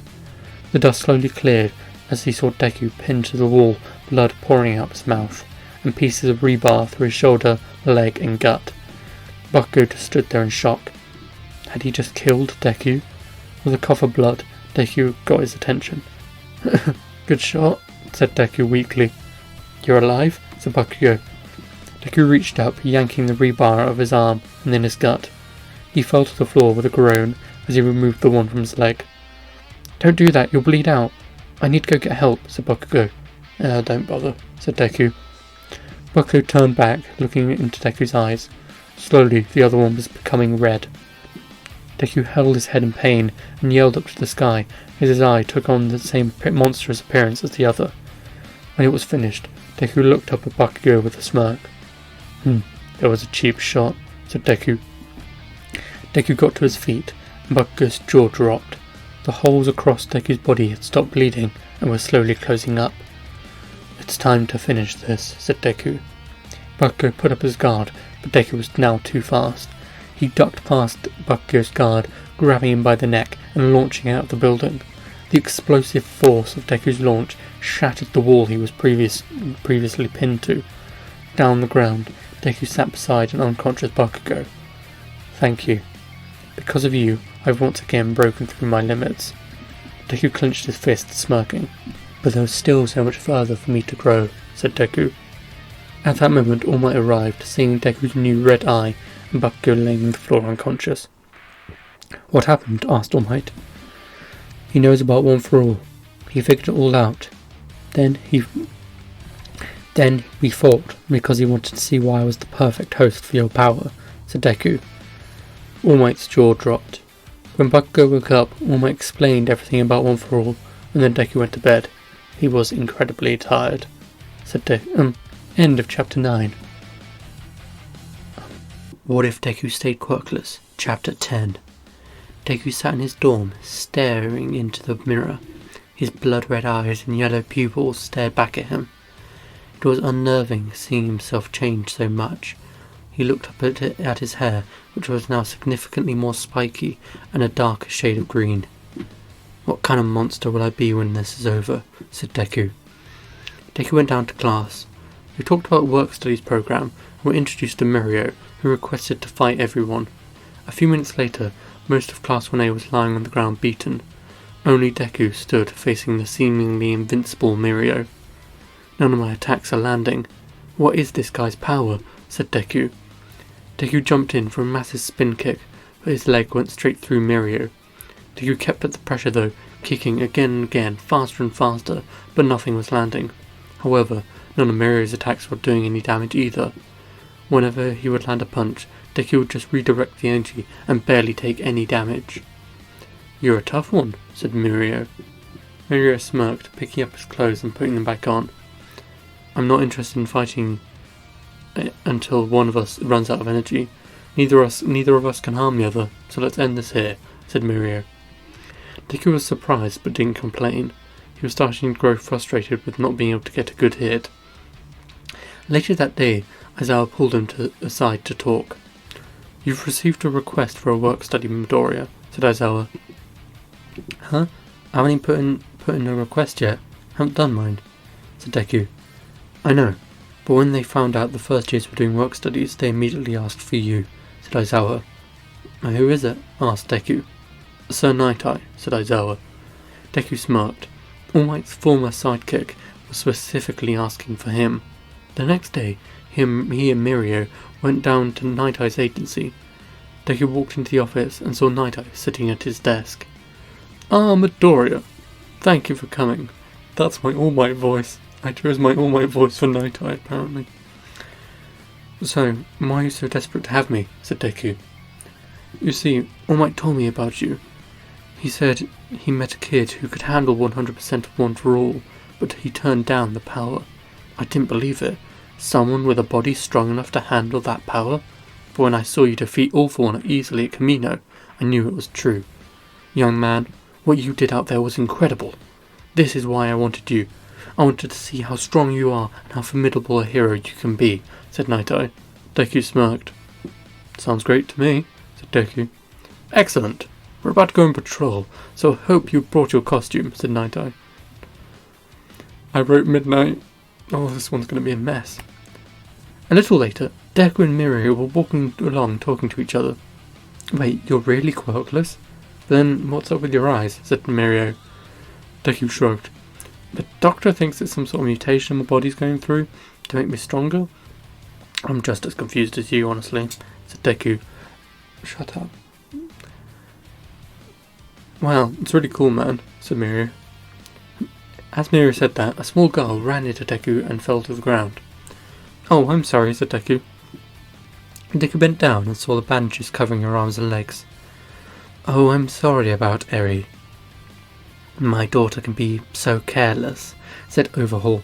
Mirio instantly recognised their target and pushed Deku's hood over his head. Careful, my friend, your hood fell down again. Don't worry about it, sir. We should have been more careful, said Mirio. Mirio, her arms, said Deku. Mirio shook his head. What happened to her? Why the bandages? Asked Deku. Like I said, she's careless. She hurts herself sometimes when she plays, said Overhaul. It's a lot of damage from just playing, said Deku. Come on, don't be mean. Please, don't mind him, said Mirio. So, what agency do you belong to? Asked Overhaul. Oh, we're just students, far too lowly to be claiming to be part of an agency. We're just using our internships to get some experience. Speaking of, come on partner, we need to finish patrolling this sector by lunch, said Mirio. Mirio began to walk off, but when Deku tried to stand, Eri wouldn't let go of him. Please, don't go, she whispered. Sorry, sir, but your daughter seems to be scared, said Deku. A reaction to being scolded. You really shouldn't be making assumptions about people, said Overhaul. Yeah, everyone's different, laughed Mirio. What are you doing to this girl? Asked Deku. Overhaul sighed. This situation is kind of embarrassing. I would prefer to discuss it where we wouldn't be overheard, said Overhaul. Overhaul walked into the alley behind him, closely followed by Deku and Mirio. Children are tricky, so determined to do whatever they want, said Overhaul. Overhaul went to take off his gloves when Eri jumped out of Deku's arms and ran over to him. Have you finished your little temper tantrum? Asked Overhaul. Eri nodded. The two walked off. Deku tried to follow, but Mirio stopped him. He was about to get violent. That's why she left, said Mirio. Deku gritted his teeth in rage. A few minutes later, they met up with Night-Eye and explained the situation. He has a daughter? Night-Eye asked. Back at the hideout, Overhaul vaporized one of his men in rage. We are almost there, said Overhaul. A few weeks later, the police had finished their investigation, and along with the heroes, gathered outside the compound. Several police officers walked up to the door with a warrant, but before they could ring the doorbell, the door was smashed down by a massive villain. The police officers were thrown into the air, but Deku used his binding cloth to grab them. The heroes immediately rushed into the building, smashing through any villains on their way. After getting into the underground basement, they came to a wall blocking their way. Let me take a look, said Mirio. Mirio hopped through the wall, then poked his head back out. The corridor continues behind the wall, said Mirio. Deku smirked, taking his stance. Let me clear the way then, said Deku. Whirling wind.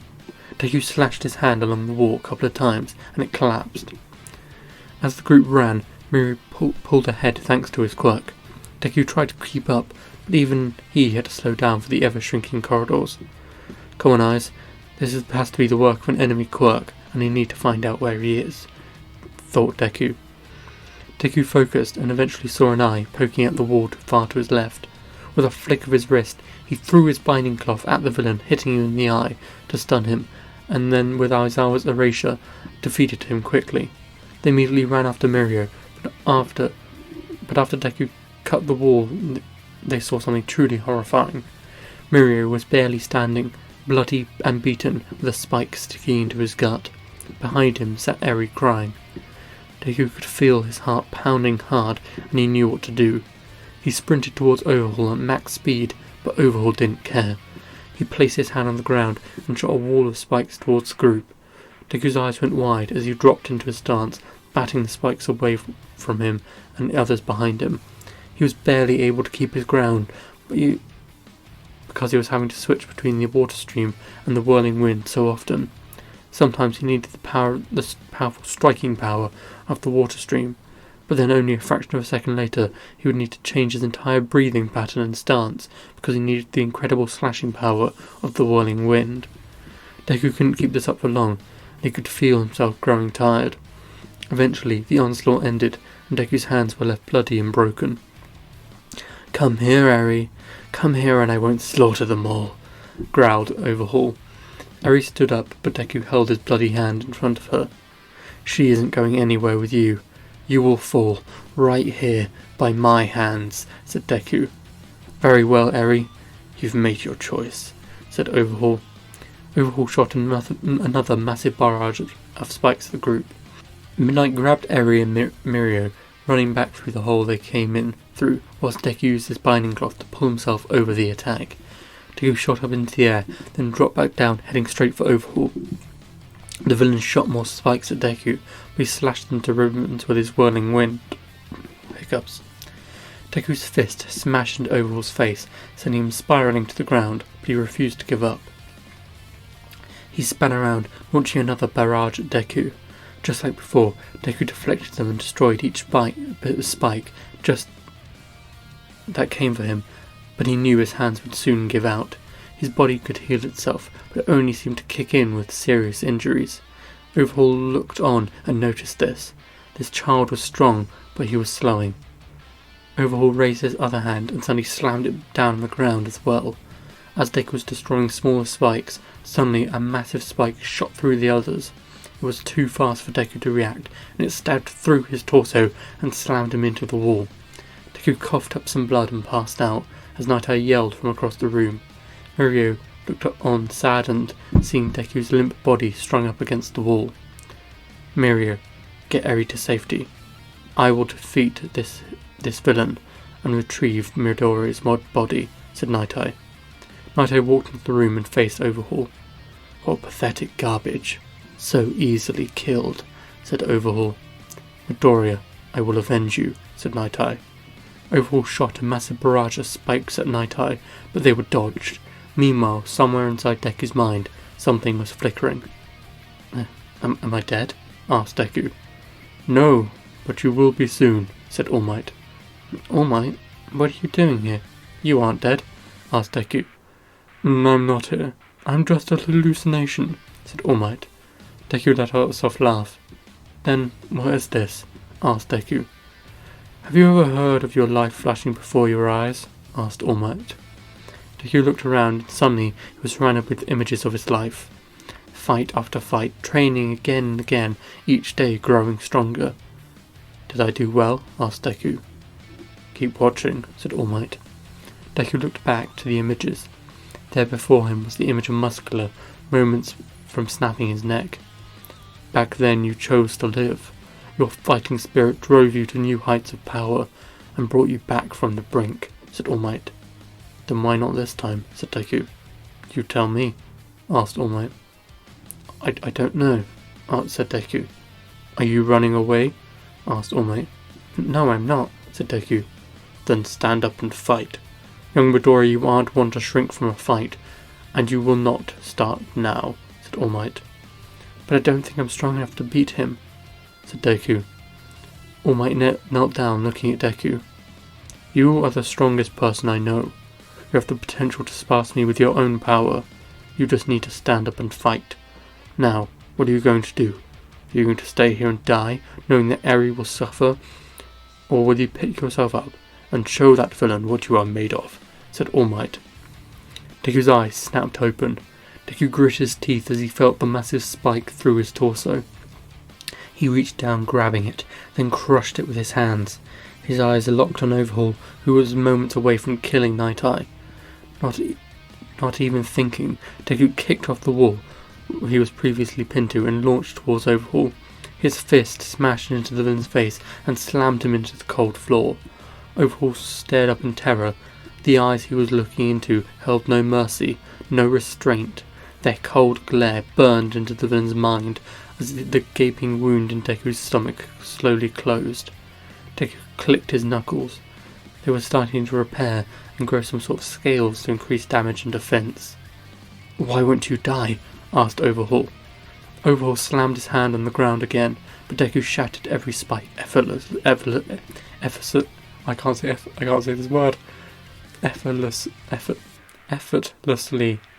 Apologies.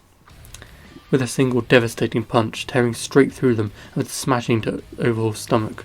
The villain coughed up blood and then tried to grab Deku. The monstrous hero stamped on his hand, crushing it, then kicked him across the room. Overhaul slammed into the wall, and slammed his hand on it, launching more spikes at Deku. This time, Deku didn't deflect or destroy them. Using his improved speed, he slipped through them and got right in front of Overhaul's face. Before anyone could react, Deku began pummeling the villain relentlessly. In his left hand, he was using the water stream rock-smashing fist, and in his right, he was using the whirling wind, slashing steel. Deku continued pummeling the villain, literally taking him apart. As he swung his fist, Deku roared up to the sky, then buried his fist into Overhaul's face. The wall behind him crumbled as the villain fell to the floor. Deku took a step back. "This is over.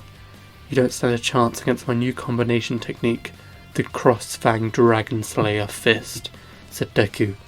Overhaul looked up at Deku. His eyes would barely focus and everything hurt. "No, you will die right here," said Overhaul. Overhaul slammed his fist on the ground again, but Deku was faster. He slipped past Overhaul's attack, and with one swift motion, cut off Overhaul's arms at the elbows. The villain screamed in pain for only a second, before Deku jabbed him in the neck, knocking him out. Night Eye stumbled over.